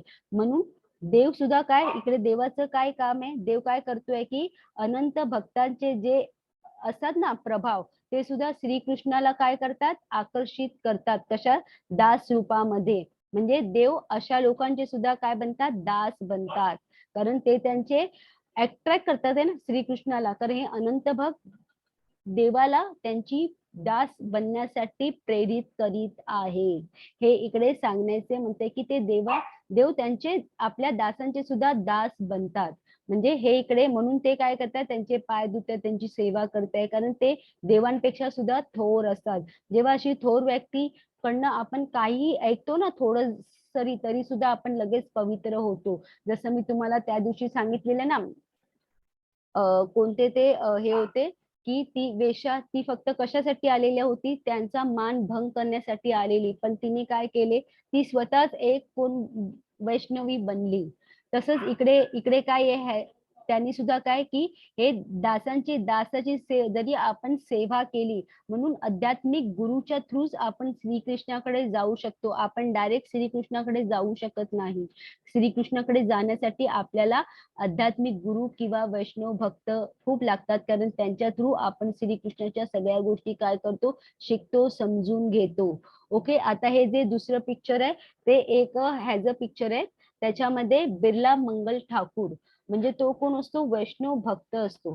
तो वैष्णव भक्त म्हणजे खूप रिच असा वैष्णव भक्त असतो आणि त्याचे आई वडील, त्याचे सगळे म्हणजे मुलगा असतो, त्याला बायको असते, खूप छान त्याचा संसार चाललेला असतो आणि तो खूप एकदम वैष्णव कुळामध्ये त्याचा जन्म झालेला असतो. पण त्याचं काय होतं, त्याचे आई वडील सुद्धा खूप श्रीमंत असतात, पण जेव्हा त्याचे काय होतात, मरतात, त्यानंतर मग तो कशामध्ये जातो, तो एकदम याच्यामध्ये जातो, वाईट संगतीमध्ये जातात आणि वाईट संगतीमध्ये तो सगळ्या नको नको त्या गोष्टी सगळ्या तो शिकतो आणि त्याच्यानंतर त्याच्या जेव्हा वडिलांचं श्राद्ध येतं, तेव्हा तो त्याच्यासाठी कसं असतं की लक्षच नसतं, फक्त एवढंच त्याला माहिती आहे की वाईट वाईट गोष्टी, कारण तो लगेच आपली संपत्ती या सगळ्या गोष्टी तो पूर्णपणे विसरतो. तो आपलं तन मन म्हणजे अशा बाईच्या नादी लागतो जी वेश्या असते, तिचं नाव चिंतामणी असते आणि ती तिच्यासाठी तो आपलं तन मन धन कुल मान मर्यादा सगळं सगळं धर्म सुद्धा तो सगळं सोडतो, आपली बायको मुलं सगळं सगळं. म्हणजे एवढं कायापलट होऊन जातं ना, की तो पूर्णच्या पूर्ण तो तिला विसरूनच जातो अशा पद्धतीने. म्हणजे अशा पद्धतीने की त्याला तिच्याशिवाय कोणच दिसत नाही, कारण ती अचानक त्याच्या लाईफ मध्ये आलेली असते. ती लाईफ मध्ये येते कारण त्याची प्रॉपर्टी बघून, पण तो एवढा तिच्यामध्ये मोहित होतो की तो आपली मुलांना सुद्धा सोडतो, म्हणजे सगळ्यांना सोडतो तिच्यासाठी. आणि प्लस आणि मग जेव्हा त्याच्या वडिलांचं श्राद्ध असतं, तेव्हा ते श्राद्ध एका नदीच्या एका काठी असतं, आणि ती जी चिंतामणीचं घर असतं ते त्या नदीकटेच्या अपोजिट घर असतं. आणि पण त्याचं त्या श्राद्धीमध्ये थोडस सुद्धा लक्ष नसतं, त्याचं फक्त एवढंच की मला तिला पाहायचंय, जोपर्यंत तिला मी पाहत नाही तोपर्यंत माझी अवस्था एकदम बेकार होत चाललेली असते, त्याची होत असते. आणि तो श्राद्धामध्ये सुद्धा नसतो. मग नंतर मग ते बोलतात की आता श्राद्धाचं जेवण आहे ते तरी करायचंय, पण तो ते श्राद्धाचं जेवण सुद्धा सोडतो, बोलतो की नाही आता मला खूप उशीर झालाय, आता मी राहू शकत नाही, मला आता जायचंय जायचंय. असं करून मग ते तो श्राद्धासाठी ते सगळं जेवण सुद्धा सोडतो आणि तो तिच्यासाठी नदीच्या ठिकाणी येतो, की आता ही नदी पार केल्यानंतर मी तिच्या घरी जाणार आणि तिला पाहिल्यानंतर मी काय होणार, तृप्त म्हणजे तृप्त होऊन जाणार, अशा भावनेने तो नदीकाठी येतो. तर तिकडे अचानक एवढं वादळ सुटतं, एवढं एवढं एवढं की वीज खरखरते, एकदम अंधकार होतो. आणि तिकडे जेवढा सुद्धा त्या नदीकाठच्या जेवढ्या बोट असतात ना, ते लगेच बोलतात की नाही नाही आम्ही आता इकडनं जाऊ शकत नाही. ते सगळे बंद करतात आपली बोट मध्ये. आणि मग तो बोलतो की प्लीज प्लीज प्लीज मला काही करून मला तिकडे नदीकाठी पर्यंत प्लीज सोडा ना प्लीज. पण ते सगळेजण बोलतात तू काय वेडा आहेस का, तुला कळत नाहीये का नदीकाठी आपण जाऊ शकत नाही, आता किती मोठा वाद आहे, तू इकडे गडगडाट सुद्धा होत आहे, पाऊस सुद्धा एवढ्या जोराने पडत आहे, आणि हे काय आहे की नाही नाही आपण नाही. मग पण तो एवढा वेडा झालेला असतो, त्याला काहीच कळत नाही, तो फक्त त्या नदीमध्ये काय करतो, सलाग मारतो आणि पोहत पोहत त्या नदीच्या मध्ये येतो. आणि तिकडे आल्यानंतर तो थोडा थकतो, तर त्याला तिकडे एक आहे ना तैरत असलेली एक हे दिसते, म्हणजे एक त्याला वाटतं की ती काठ आहे, पण ती ऍक्च्युली काठ नसते, तर ते एक शव असतं, कोणीतरी व्यक्ती, म्हणजे व्यक्ती जी मेलेली असते तिची बॉडी तिकडनं वाहत असली असते. पण काळोख असतो, अंधेरा असतो, त्याला काहीच दिसत नाही, त्याला वाटतं की देवाने काहीतरी म्हणजे माझ्यासाठी एक काठ पाठवली, तो त्याच्यावरती स्वतःला घालतो आणि ते तेरत तेरत तेरत तेरत तो कसा बसा त्या नदीच्या म्हणजे पूर्ण नदी ओलांडून येतो. आणि धावत धावत परत त्याचे कपडे सुद्धा कसे एकदम हे झालेले असतात, विचित्र झालेले असतात, त्या अवस्थेमध्ये येतो. आणि तो दरवाजा ठोकत असतो, पण ती दरवाजा का ऐकत नाही, कारण तिकडे काय असे खूप अंधेरा असतो आणि प्लस गडगडाट असते विजांची आणि चमकत असते, त्यामुळे ती जी चिंतामणी असते ती आतमध्ये झोपलेली असते. ती आतमध्ये झोपलेली असते, तिला काहीच कळत नाही की ती एकदम गार म्हणजे गार झोपलेली असते. आणि हा दरवाजा ठोकून ठोकून तो खूप थकतो, बोलते की आता काही करून मला ही जी भिंत आहे ना ती काय करायची आहे, पार करायची आहे. म्हणून त्याला तिकडे एक आहे ना रस्सी भेटते, आणि ती रस्सी सुद्धा बघत नाही की ती रस्सी काय असते. ते रस्सी जो असतो ना तो काळा साप असतो, आणि तो काळा साप सुद्धा मेलेल्या अवस्थेत असतो, पण तो तिकडे लटकत असतो. त्या काळ्या सापाला तो रस्सी समजून एका ह्याला बांधतो आणि ती जी भिंत आहे ती पार करतो, आणि कसं बसं तिच्या रूम मध्ये पोहोचतो आणि तिला सांगतो की बघ तुझ्यासाठी मी किती काय काय पार करून आलेले आहे, तू बघू शकत नाही. आणि जेव्हा ती त्याची अवस्था बघते तेव्हा तिला खूप, तो कसा असतो पूर्ण म्हणजे कपडे सुद्धा त्याचे अस्तव्यस्त फाळलेले असते, त्याच्या शरीरातून खूप घाण घाण वास येत असतो, खूप म्हणजे अशा अवस्थेनंतर पाहिल्यानंतर आहे ना तिला कसं तरी होतं, ती बोलते ई मला खूप त्रास होतोय, तू म्हणजे इकडनं प्लीज दूर जा, कारण मी तुला असे म्हणजे. आणि जेव्हा तो सांगतो की मी तुझ्यासाठी काय काय केले तुला कल्पना सुद्धा नाही, मी माझं वडिलांचा श्वास सोडून आलोय, तिकडे मी जेवलो सुद्धा नाही, माझा फक्त तुझी चिंता, तुझी म्हणजे मनामध्ये धास्ती लागलेली, हे पाहिल्यानंतर तिला अजून राग येतो, म्हणजे तू किती गेलेला आहेस, तुला कल्पना तरी आहे का, तुला कळते. आणि मग जेव्हा ती अवस्था पाहिल्यानंतर ती भिंतीवरती पाहते, ती बोलते ती तू ही रस्सी पार करून आले, ती रस्सी तरी बघ, ते रस्सी नाहीये तर ते एक काही आहे, मृत पडलेलं एक साप आहे, तू त्याला म्हणजे तुझं त्याच्याकडे सुद्धा लक्ष नाहीये. आणि मग ती नदीच्या काठी लांबून बघते घरातून, बोलते अरे ते प्रेत नाही, म्हणजे ते प्रेत आहे, तू त्याला काठ समजून जो आलायस ते काही आहे, प्रेत आहे, म्हणजे तू पूर्ण मॅट झालेला आहेस काय? तुला कळतंय की तू काय करतोय, तू कसा वागतोय? एवढी भक्ती म्हणजे तू एवढं माझ्यामध्ये प्रेम करत आहे, एवढं जर तू श्रीकृष्णाचं केलं असतं तर तू म्हणजे पूर्णपणे त्यांच्या धामामध्ये पोहोचला असता. म्हणजे ती वेश्या बोलता बोलता नकळत एक ट्रू गोष्ट बोलून गेली. म्हणजे ती गुरुवाणी होती त्याच्यासाठी आणि तेव्हा त्याला क्लिक झालं की अरे हो, मी किती आंधळा आहे. मी खरंच ते सुद्धा पाहिलं नाही की मी कोणावरती आलो. मी तर त्यावेळी समजत होतो ती काट आहे. मी रस्सी समजून जे आलं तर ते सुद्धा एक काय होतं, मृत होतं. आणि ते मी कोणासाठी करतोय, एक अशी जी वेश्या आहे तिच्यासाठी करतोय. आणि खरंच ती बोलली की एवढं जर तू श्रीकृष्णाच्या बाबतीत केलं असतं तर तू कुठे पोहोचला असता? त्यांच्या धामामध्ये पोहोचला असता. एवढं म्हणजे एवढंच पागलपण जे एका वेश्यासाठी तेवढंच पागलपण श्रीकृष्णासाठी दाखवलं असतं तर धामापर्यंत पोहोचला असताच की नाही. म्हणून त्याने त्याने लगेच तिच्या पाया पडला आणि सांगितलं की खरंच तू मला एक काय दिली आहे, दृष्टी दिलेली आहे. म्हणजे एक छोटी गोष्ट सुद्धा माणसाला काय जीवन पलटते. म्हणजे म्हणजे आणि मग त्यानंतर ही यांची स्टोरी आहे. आणि त्यानंतरची स्टोरी आहे ती मग पुढे मी तुम्हाला सांगेल जेव्हा लास्टच्या याच्यामध्ये येतील की काय होतं ते. ओके, ही इथपर्यंत अर्धी स्टोरी सांगितलेली आहे. ओके, कारण हेच पिक्चर आहे, पुढे सुद्धा येणार आहे लास्टचं आणि त्याच्यानंतरच मी तुम्हाला सांगते. ओके, हरे कृष्णा.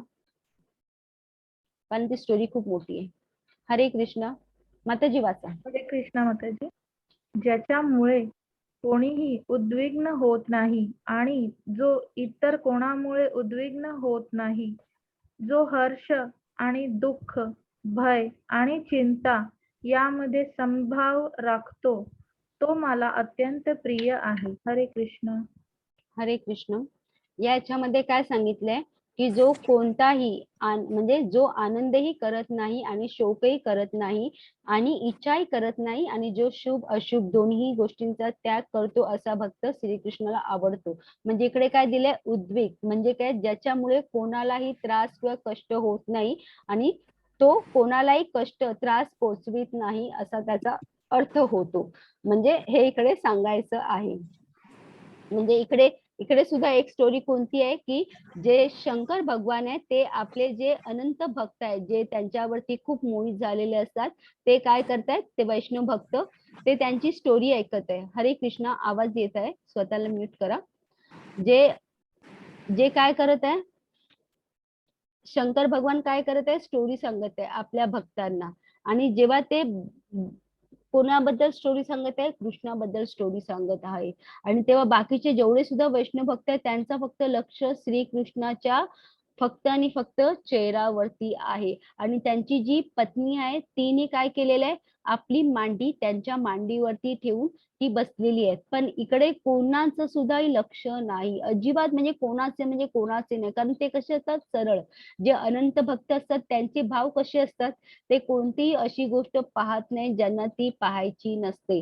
आणि ते फक्त आणि फक्त श्रीकृष्णावरती म्हणजे शंकराकडेच बघत असतात आणि स्टोरीमध्ये तल्लीन तल्लीन तल्लीन झालेले असतात.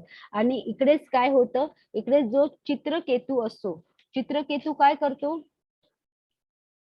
विमानातून जो मी तुम्हाला लास्ट टाइम सांगितलेलं ना, चित्रकेतूची की खूप बायका असतात त्यांना मूल नसतं आणि जेव्हा तो मूल होण्यासाठी ते हे करतात, तेच चित्रकूट आहेत. ते चित्रकूट कशाने येतात, वरती जे विमान आहे ना त्याच्या थ्रू येतात. आणि ते सुद्धा ते कुठे पाहतात, ते सुद्धा शिवकडेच पाहतात. जे शंकर आहेत ना त्यांच्याकडे पाहतात की त्यांच्या स्टोरीमध्ये ते सुद्धा तल्लीन होतं आणि त्याच्यामध्ये थोडीशी एक स्माइल देतात ते. आणि ती स्माइल दिल्यानंतर जी पार्वती आहे तिला खूप राग येतो. तिला वाटतं की ती अझ्युम करते की नाही, मी मांडीवरती मांडी टाकली आहे म्हणून ते हसत आहेत. आणि ती गोष्ट काय होते, खूप खूप लागते पार्वती माताला. आणि मग ती त्यांना श्राप देते की तू काही झालास तरी म्हणजे तू माझ्या या दृश्याला पाहून हसत आहे ना, तू जा, मी तुला श्राप देते, तू असुर कुळामध्ये जन्म घेशील. आणि तेव्हा ते जे चित्रकेतू राजा असतात ते एकदम शांतपणे, ते काहीही प्रतिक्रिया करत नाही, ते पूर्णपणे त्याचा काय करतात, स्वीकार करतात. म्हणून इकडे सांगितलंय की दुःख, भय, हर्ष आणि समान याच्यामध्ये सुद्धा ते तल्लीन असतात. जेव्हा असं होतं तेव्हा श्रीकृष्ण स्वतःच जो मिळालेला श्राप आहे त्याला वरदानामध्ये काय करतात, तब्दील करतात. ओके, हरे कृष्ण. कारण ते सुद्धा आपल्या भक्तांचे काय करत असतात, साठी प्रत्येक कष्ट आलेले त्याचे कशा पद्धतीने विरुद्ध पद्धतीने, की ज्याच्या थ्रू आपल्या कष्टाला कोणतेही त्रास झाला नाही, म्हणून त्या पद्धतीने ते पाहत असतात. ओके, हरे कृष्ण. हरे हरे कृष्ण. कृष्ण माताजी, बोला. हरे कृष्ण.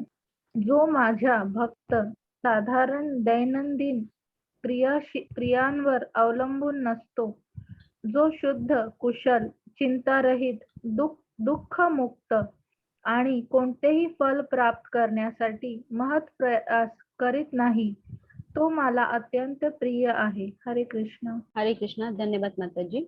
म्हणजे भक्त याच्यामध्ये काय सांगितलं, जो माझा भक्त साधारण दैनंदिन जीवनावर अवलंबून नसतो, जो शुद्ध, कुशल, चिंता रहित, दुःख मुक्त आणि कोणतेही फल प्राप्त करण्यासाठी महत् प्रयास करीत नाही, तो मला अत्यंत प्रिय आहे. म्हणजे याच्यामध्ये भक्त प्रातःकाळ लवकर उठून सर्व कामे निष्ठाने करतो. तो सर्व कार्य कलाप जे असतात त्याचा म्हणजे पूर्णपणे त्याला माहिती असते की हे आपल्याला करायचेच आहे. तो सगळे जाणतो आणि प्रामाणिक शास्त्रांमध्ये दृढ विश्वास ठेवून कोणत्याही दलामध्ये तो भाग घेत नाही. तो दुखी, आनंदी, कसले काही असेल त्याच्यामध्ये सुद्धा तो समान राहतो आणि जीवनाच्या सगळ्या गोष्टी तो ऍक्सेप्ट करतो की दुःख येतं आणि जातं, येतं आणि जातो. तो एक पार्ट ऑफ लाईफ आहे. जसं आता या फॉर एक्झाम्पल ही काय सुदामा आणि ही कोण आहे, त्यांची पत्नी. ती प्रत्येक वेळी, कारण सुदामा हा कसा असतो, एक वैष्णव ब्राह्मण असतो आणि वैष्णव ब्राह्मणामध्ये शास्त्रामध्ये काय लिहिलंय की जास्तीत जास्त ते कमीत कमी फक्त आणि फक्त 5 काय भिक्षा घेणार, म्हणजे 5 घरातूनच त्यांना भिक्षा घेण्याची परमिशन आहे, सगळीकडे नाही. तेव्हा तो जे सुद्धा घर 5 भेटतील, मग ते त्याच्यातून भिक्षा त्याला मिळाली किंवा नाही मिळाली, जे मिळेल त्याच्यातूनच ते आपले घराचे काय करत असतात, म्हणजे घराची पूर्णपणे जबाबदारी पूर्ण करत असायची. त्याच्यामुळे ते नेहमीच्या नेहमी गरीबच राहिले, कारण त्यांना व्यवस्थित व्यवसाय सुद्धा ब्राह्मणाचा मिळत नव्हता.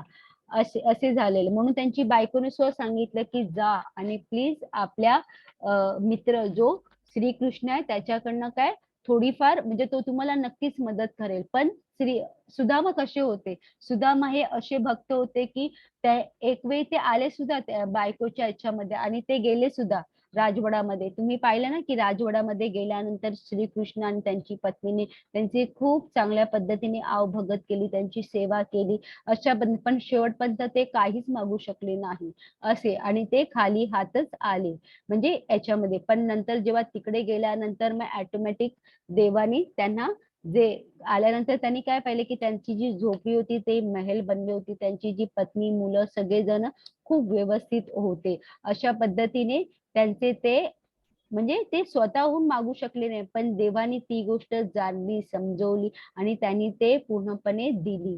असं ते इकडे म्हणजे जो त्यांचा खरा भक्त असतो तो कधी सुद्धा त्यांच्याकडनं काहीही मागत नाही, हे इकडे सांगण्याचे मंतव्य आहे. हरे कृष्णा. हरे कृष्ण माताजी. जो हर्षितही होत नाही किंवा दुखीही करीत नाही, शोकही करीत नाही किंवा आकांक्षाही करीत नाही आणि ज्याने शुभ गोष्टींचा त्याग केला आहे, असा भक्त मला अत्यंत प्रिय आहे. हरे कृष्ण. हरे कृष्ण. आता सोबत बघा इकडे काय दाखवलंय की जो हर्षही होत नाही, दुःखही करीत नाही, शोकही करीत नाही किंवा आकांक्षाही करीत नाही आणि ज्याने शुभा शुभाशुभ गोष्टीचा त्याग केला आहे, अशा भक्त मला अत्यंत प्रिय आहे. आता हे पिक्चर तुम्हाला काय दाखवतंय, हे एक प्रल्हाद जो महाराज आहे ते बसलेले आहेत. त्यांचे ज्या वडिलांनी जेव्हा त्यांना कळले की हा कोण आहे, वैष्णव भक्त आहे, तो फक्त आणि फक्त श्रीकृष्णाचंच काय नामस्मरण करत आहेत, कारण ते हिरण्यकशिपू कोण होते, असुर होते ना. आणि मग त्यांनी आपल्या मुलाला कशा खूप वेदना दिल्या, असह्य वेदना दिल्या, त्यांना पदोपदी खूप, पण तरी सुद्धा त्यांनी तल्लीन होऊन म्हणजे अजिबात एवढ्या छोट्याशा वयामध्ये त्यांनी पूर्ण विश्वास काय असतो ते त्यांनी दाखवलेले आहे. ते तिकडे आणि हत्तीच्या पायाखाली, पण तरी सुद्धा हत्ती काही करू शकली नाही, हे चाबूक मारू शकले नाही, कोणीही काहीही करू शकले नाही, एक खंत सुद्धा त्यांना आलं नाही. म्हणजे एवढा विश्वास त्यांचा कोणावरती होता? श्रीकृष्णावरती होता, प्रल्हाद महाराजांचा. ओके, म्हणजे ते सुद्धा अनंत भक्तामध्ये येतात. म्हणून इकडे काय सांगितलंय की दुःख सुख कोणत्याही गोष्टी काय म्हणजे ज्या माझ्या भक्तांमध्ये असतात ती गोष्ट मला खूप आवडते, इकडे हे सांगण्यात आलेलं आहे. हरे कृष्णा. हरे कृष्ण माताजी. हम्म. जो मनुष्य शत्रू आणि मित्र यांच्या ठिकाणी समान असतो, जो मान अपमान, शीत उष्ण, सुख दुःख, स्तुती निंदा यामध्ये समभाव राखतो, जो कुसंगापासून नेहमी मुक्त असतो, सदैव शांत आणि जे काही मिळेल त्यात संतुष्ट असतो, जो घरादाराची काळजी करीत नाही, ज्ञानामध्ये स्थिर आहे आणि भक्तीमध्ये संलग्न झालेला आहे, तो मला अत्यंत प्रिय आहे. हरे कृष्ण. हरे कृष्ण. धन्यवाद माताजी. याच्यामध्ये काय सांगितलंय? जो कृष्णाबद्दल विषयाशिवाय काहीही बोलत नाही याला मौन बोलतात. म्हणजे मौन म्हणजे बोलूच नाही असा नाही, मौन म्हणजे निरर्थक बोलू नाही असा होय. म्हणजे एखाद्याने फक्त आवश्यक गोष्टी बोलल्या पाहिजेत आणि भक्तीसाठी सर्वात आवश्यक भाषण हे परम भगवंतासाठी बोलणे होय. म्हणजे फक्त आणि फक्त जर आपल्याला काय बोलायचं असेल तर श्रीकृष्णाबद्दल बोलायचं. श्रीकृष्ण व्यतिरिक्त जेव्हा आपण बोलतो तेव्हा त्याला काय बोलतात? निरर्थक बोलणं असे म्हटलं जाते प्रत्येक वेळी. आता इकडे जे आहेत ते कोण महाराज आहे या पिक्चर मध्ये तुम्हाला दिसतंय? तर ते महाराज आहेत, एक मिनिट मी पाणी पिते.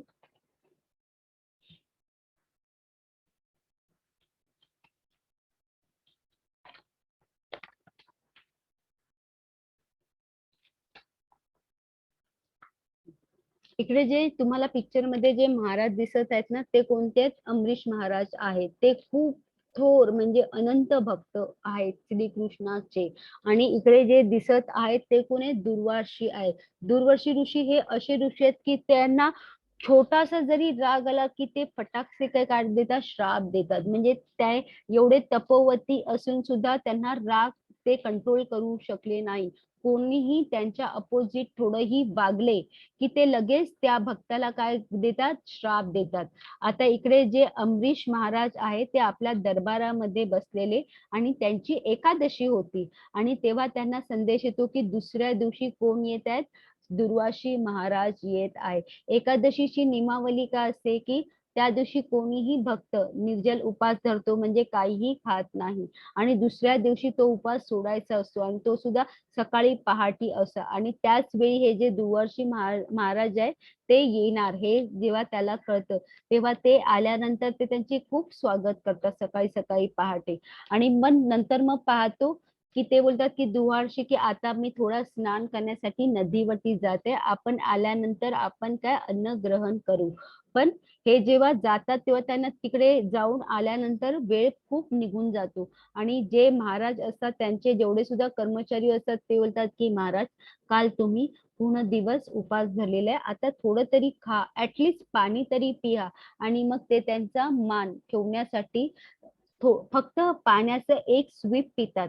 आणि हे देवर्षी जे ऋषी आहेत त्यांच्या समोर ही कृत्य होतात तेव्हा त्यांना खूप राग येतो. ते बोलतात अरे हा असा कसा राजा, तो म्हणजे माझ्याशी असं कसं वागू शकतो. म्हणून त्याने आपल्या केसाचा एक जो केस असतो तो पूर्ण उपटून काढला आणि जमिनीवरती फेकला. जमिनीवरती फेकल्यानंतर तिकडनं कोण बाहेर आला? एक राक्षस बाहेर आला आणि त्याला आदेश दिला की या जो महाराज आहे त्याला भस्म कर.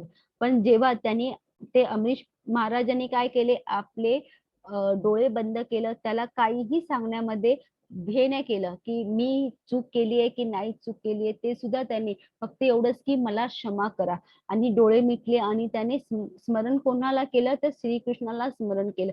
जसं श्रीकृष्णाला स्मरण केल्यानंतर पूर्ण त्यांची जी काया होती त्याच्या इकडे एक अशी आवरण तयार झालं.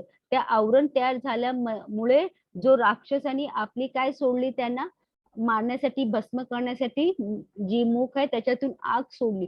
पण ती आग त्यांच्यापर्यंत अजिबात पोहोचली नाही. कारण ते काय झाले मुक्त म्हणजे ते त्या आवरणाच्या आतमध्ये होते. तेव्हा जे दुर्वाशी होते ते एकदम हे झाले, "अरे हे असं कसे काय झाले?" आणि तिकडे श्रीकृष्ण होते ते सगळं पाहत होते, की हे जे दुर्वाशी आहेत ते माझ्या भक्तावरती असे कसे वागू शकतात. म्हणून त्याने रागाने सुदर्शन चक्र त्या दुर्वाशी ऋषीवरती फेकलं आणि ते जसं-जसं दुर्वाशी ऋषीच्या इकडे आलं तसे दुर्वाशी ऋषी खूप घाबरले आणि ते पळत पळू लागले आणि त्यांच्या मागे जे सुदर्शन चक्र ते पाठी लागत होतं. मग ते फिरता कुठे गेले? ब्रह्माकडे गेले आणि सांगितले, की "प्लीज मला या सुदर्शन चक्रापासून प्लीज वाचवा." पण ते ब्रह्मा बोलतात, की "सॉरी मी काहीच करू शकत नाही. कारण मी त्याच्यासाठी पात्र नाहीये, ते सुदर्शन चक्र थांबवण्यासाठी." मग ते शिवकडे जातात, तर शिव सुद्धा तेच सांगतात. मग शिव बोलतात, की "सॉरी." आणि मग ते ज्याचं आहे त्याच्याकडे जातात. तेव्हा ते बोलतात, की "जा आणि अमरीश महाराज आहे, त्यांनी जर तुला माफ केलं, तर मी तुला माफ करेन." आणि ते धावत परत अमरीश महाराजांकडे येतात आणि सांगतात, की "मला प्लीज माफ करा. माझं जे बिहेवियर होतं ते खूप रॉंग होतं." तर अमरीश महाराज ते 1 सेकंद सुद्धा लावत नाही आणि त्यांना लगेच माफ करतात. जसे माफ करतात तसे ते जे सुदर्शन चक्र काय होतं म्हणजे फिरून जातं असं. म्हणजे अशी स्टोरी आहे, की याच्यामध्ये काय सांगितलं, की कितीही काही प्रसंग आले तरी ते फक्त त्यांनी मौन ठेवलेलं, की स्वतःला एक्सप्लेन सुद्धा केलं नाही. कारण त्यांनी त्याच्यासाठी सुद्धा कृष्णामध्ये ते कनेक्ट राहिले, की कृष्ण मला फुलफिल वाचवणार म्हणजे वाचवणारच. त्याच्यापुढे म्हणजे अशा पद्धतीने. म्हणजे आपल्याला हे सांगायचं आहे, की दुःख असू दे, सुख असू दे, कोणतेही ऋतू असू दे, काही असू दे, आपल्याला कसं राहायचंय समभावाने राहायचं आहे. कृष्णाला कुठेही विसरायचं नाही आहे. पूर्ण विश्वास ठेवायचा आहे. हे इकडे सांगण्यात आलेलं आहे. हरे कृष्ण. हरे कृष्ण माताजी. हा बोला. जे भक्ती सेवेच्या या अविनाशी मार्गाचे अनुसरण करतात आणि जे परिपूर्ण श्रद्धेने स्वतःला जोडून घेतात, मला सर्वोच्च ध्येय बनवतात, ते मला खूप प्रिय आहेत. हरे कृष्ण. हरे कृष्णा. आता मी तुम्हाला जी सांगितलेली ना अर्धवट स्टोरी ती आता मी इकडे पूर्ण करते. त्या अध्यायामध्ये तुम्ही काय पाहिले, की ते तरुण होते आणि आता याच्या पिक्चर मध्ये काय पाहताय, की ते काय झालेले आहेत, म्हातारे झालेले आहेत. तीच व्यक्ती इकडे आहे, फक्त ती थोडीशी काय आहे, वृद्ध व्यक्ती झालेली आहे. जेव्हा ती चिंतामणी होती, ती काय देते, श्राप देते. म्हणजे सॉरी श्राप नाही, ती आपली गुरुवाणी मध्ये तिच्या वाणीमध्ये काय असते, की तू एवढा माझ्यामध्ये तल्लीन म्हणजे झालेला आहेस, की तू विसरलायस, की तू कोण होतास, काय होता आणि तुला कळत सुद्धा नाही, की तू काय केलंय. म्हणजे एवढी म्हणजे माझ्या प्रेमामध्ये तू एवढा पागल झालेला आहे. एवढंच जर तू श्रीकृष्णामध्ये असता तर तू खरंच विठ्ठलच्या धामामध्ये म्हणजे श्रीकृष्णाच्या गोलोकापर्यंत पोहोचला असता. तेव्हा तो एकदम हे होतो, की स्ट्रिक्ट होतं, की खरंच माझ्या आई-वडिलांचं आचरण काय होतं, मी कसा होतो आणि मी आता कसा झालोय आणि ते पूर्ण, की मी एक शवाच्या वरती चढून आलो आणि मला ती सुद्धा बुद्धी राहिली नाही. मी रस्सी म्हणून एक जे काळा साप आहे त्याला म्हणजे पकडून मी आलो. म्हणजे माझी बुद्धी कशी म्हणजे एका क्षणामध्ये त्याला पूर्णपणे स्मरून गेले, की तो कसा झाला आहे, कसा होता आणि त्याच्यामध्ये तो अंतर करू लागला आणि मग त्याने लगेच स्वतःला सुद्धा पाहिले, की खरंच की त्याच्या शरीरातून किती घाणेरडा कारण ते जे मृत शरीर होती बॉडी त्याच्यातून तो आलेला त्याच्या त्या बॉडीला खूप वास येत होता आणि तो वास पूर्ण त्याच्या बॉडीला लागला होता. म्हणून तो की खरंच मी कुठे पोहोचलो, मी काय होतो हे पाहिल्यानंतर त्याने लगेच काय केलं, तिच्या पाया पडलं आणि सांगितलं, की खरंच तू मला काय दिलेली एक दिव्य दृष्टी दिलेली आहे. मी विसरून गेलो, की मी काय होतो आणि असं करून तेव्हा तो ठरवतो, की नाही काही झालं तरी मी श्रीकृष्णाला म्हणजे पर्यंत पोहोचणार म्हणजे पोहोचणार. जसं मी तुझ्यासाठी पागल होतो ना, आता तसंच मी श्रीकृष्णासाठी पागल होऊन दाखवणार, असं करून तो जातो.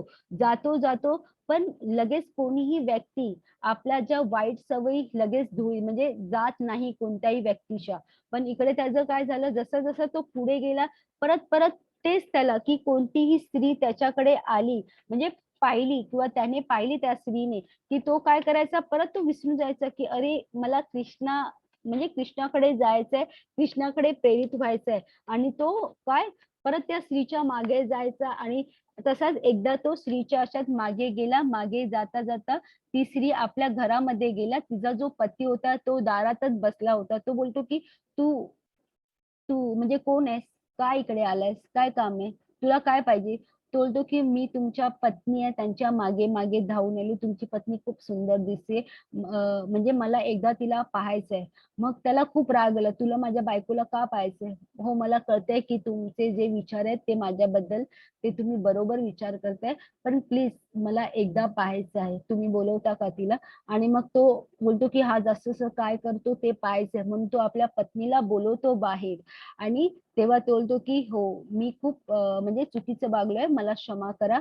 आणि ते बोलतो, की सगळा दोष एकाचच आहे आणि ते म्हणजे डोळे. मला डोळे मोहित करताय. म्हणून तो तिकडे बाजूला एक झाड असतं, त्या झाडाला 2 काटे असतात. ते काटे घेतो आणि स्वतःचे डोळे फोडतो. बोलतो, की आता हे डोळेच नसतील तर मी कोणत्याही स्त्रीच्या मोहात पडणार नाही, तिच्या मागे लागणार नाही, ते मला भ्रम करू शकत नाही. असे करून त्याने आपले डोळे काय केले, फोडले. आणि फोडल्यानंतर त्याचं एकच ध्येय, की आता फक्त एकच कृत्य आहे, ते सुद्धा फक्त श्रीकृष्णाच्या धामामध्ये पोहोचायचं आहे. तो त्यानंतर जो चालत राहिला, जो चालत राहिला, जो चालत राहिला, फक्त आणि फक्त सकीर्तन करत करत करत त्याची जी मनाची वृत्ती होती ती हळूहळू शुद्ध होत गेली. शुद्ध मन झाल्यानंतर त्याला ज्ञान स्वतःहून प्राप्त झालं. स्वतःहून ज्ञान प्राप्त झाला. तो अनंत भक्तीमध्ये एवढा म्हणजे तो प्रत्येक वेळी प्रत्येक राण्या म्हणजे बसून तो सकीर्तन करत राहिला. म्हणजे त्याने कधीही कोणतीही हे परीक्षा दिली नाही, काहीच नाही. पण तरी सुद्धा कीर्तन करता करता असे अभंग त्याच्या मुखातून येऊ लागले. असे अनंत अनंत अनंत अभंग स्वतःहून तो बोलू लागला. आणि ते पाहता पाहता एक छोटस जे बाळ होतं, ते नेहमी ते ऐकण्यासाठी येत होते. आणि जेव्हा जेव्हा त्याला काहीही तो खात नव्हता, तेव्हा तेव्हा ते खाणं त्याला देत पळून जायचा. थोडं द्यायचा खाणं, म्हणजे अरण्यामध्ये काही आंबा असेल, काही फळ असेल, तर ते त्याच्या झोलीमध्ये टाकायचं आणि पळून जायचा. असा कोण करायची, समोरची म्हणजे एक छोटंसं बाळ. आणि तो आंधळा असल्याने तो फक्त एक आहे, सिक्स सेन्स तर असतातच ना सगळ्यांकडे. तसे त्याने त्या सिक्स सेन्सने हे केले, की कोणतरी आहे जो मला मदत करत असतो. तो माझ्याकडे येतो, माझ्या गोदीमध्ये फळ टाकतो आणि पळतो. आणि मग तो एकदाच, पण जेव्हा त्या व्यक्तीचा हात पकडतो, तेव्हा त्याला लगेच स्ट्राईक होतं, की हे माझे म्हणजे श्रीकृष्णच आहेत, तेच मला मदत करत आहे. म्हणून ते पूर्ण अंतःकरणातून बोलतात, की मला खरंच एक एक रूप फक्त मला तुम्हाला पाहायचं आहे. तुम्ही मला स्वतःला दाखवू शकतात का? तेव्हा श्रीकृष्ण त्याला काय करतात, दिव्य दृष्टी देतात त्याला पाहण्यासाठी. तेव्हा ते श्रीकृष्णाला पाहतात आणि खूप मोहित होतात आणि सांगतात, की मला अजून तुमची अनंत भक्ती करायचंय. एवढं प्रेम माझ्यामध्ये जागृत करा, एवढं एवढं, की मी तुम्हाला कधीच विसरू शकत नाही. आणि असे करून ते त्यांच्या धामामध्ये वैकुंठ म्हणजे कसे होते, काय झाले आणि नंतर पहा कशी कुठेपर्यंत ते पोचले. या याच्यामध्ये विमला बिलवर मंगल ठाकूर हे या संतांचं नाव आहे. ओके. म्हणजे देव कशा पद्धतीने त्यांच्यापर्यंत प्रत्येकांना पोहोचवण्याचे पायरी बनवतात सगळ्यांना. पण सगळे जे ट्रू असतात त्यांनाच, ज्यांना ती गोष्ट आत्मसात होते, जे आत्मसात करतात तेच त्यांच्यापर्यंत पोहोचतात, हे इकडे सांगण्यात आलेले आहे. ओके. आपल्या इकडेच लेसन झालेलं आहे. फक्त मी तुम्हाला भक्तीच्या प्रगतीचे टप्पे सांगते, जे तुम्हाला मी सांगितले. पहिलं म्हणजे कर्मयोग करायचंय. आपल्याला कर्मातून काय करायचंय, कर्म सतत कोणते ना कोणते काम करायचे, त्याच्यामध्ये आपल्याला निष्ठा होऊन काम करायचे. निष्ठा असणे फार गरजेचं आहे. आपण काही करत नसेल तर ती सुद्धा एक पायरी होऊ शकते देवाकडे जाण्याची. पुढे कर्म जर होत नसेल तर आपल्याला ध्यान करावं लागेल. ध्यान म्हणजे काय? आपल्याला समाधी. ध्यान आपल्याला कुठे घेऊन जाते? समाधीकडे घेऊन जाते. समाधी मध्ये आपल्याला काय येतं? ज्ञान प्राप्त होतो. आणि ज्ञान योग, मग त्याला बोलतात ज्ञान योग. जर ज्ञान आलं तर आपण करू शकतो. सकाम कर्म जर केलं की कोणती ना कोणती अपेक्षा ठेवून जरी आपण कृत्य केलं तरी चालेल, पण कृत्य केलं पाहिजे. देवाची चांगली चांगली कामं केली पाहिजे. हे सुद्धा एक स्टेप होऊ शकतं देवाकडे जाण्यासाठी. आणि नंतर जर सकाम कर्म सुद्धा नाही तर निष्काम कर्म तरी आपल्याला करता आली पाहिजे, की ज्याच्यामध्ये आपण काम करतोय पण फळांची अपेक्षा सुद्धा करत नाही असं. आणि जर ते सुद्धा करता आलं नसेल तर म्हणजे त्याच्या पुढची स्टेप आहे की साधना भक्ती. आणि साधना भक्ती नंतर अनंत भक्ती. म्हणजे अनंत भक्त ही खूप मोठी स्टेप आहे. जर अनंत भक्ती होत नसेल तर आपण साधना भक्ती करू शकतो. साधना भक्ती होत नसेल तर निष्काम करू शकतो. आणि निष्काम करू शकत नाही तर सकाम मध्ये येऊ शकतो. सकाम कर्म करू शकत नाही तर ज्ञान योग मध्ये येऊ शकतो. आणि ज्ञान योगातून आपण ध्यान मध्ये येऊ शकतो. आणि ध्यानातून आपण कर्म. म्हणजे हे सगळे सुद्धा जेवढे योग आहेत ते देवाची फक्त आणि फक्त एक स्टेप आहे. त्याच्यामध्ये फक्त भक्ती योग असा आहे जो श्रीकृष्णाची लिफ्ट आहे. त्याच्या थ्रू आपण डायरेक्ट श्रीकृष्णाकडे पोहोचतो.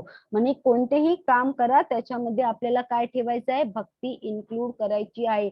जे अनंत भक्त करतात ते कसे करतात की त्याने एवढी अपरंपार भक्ती केलेली आहे तेव्हा ते श्रीकृष्णाच्या जवळपास आहेत. ओके, माझा अध्याय इकडे संपलेला आहे.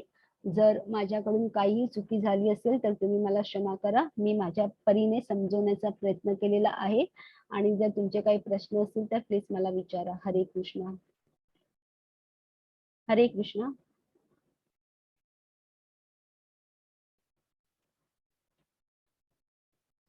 हरे कृष्ण. हरे कृष्ण माताजी. हरे कृष्ण. अध्याय समजला का? खूप छान समजवलं माताजी. माझे धन्यवाद. डाऊट काही काही क्लिअर झाले. धन्यवाद माताजी. कोणाला काही प्रश्न आहेत का?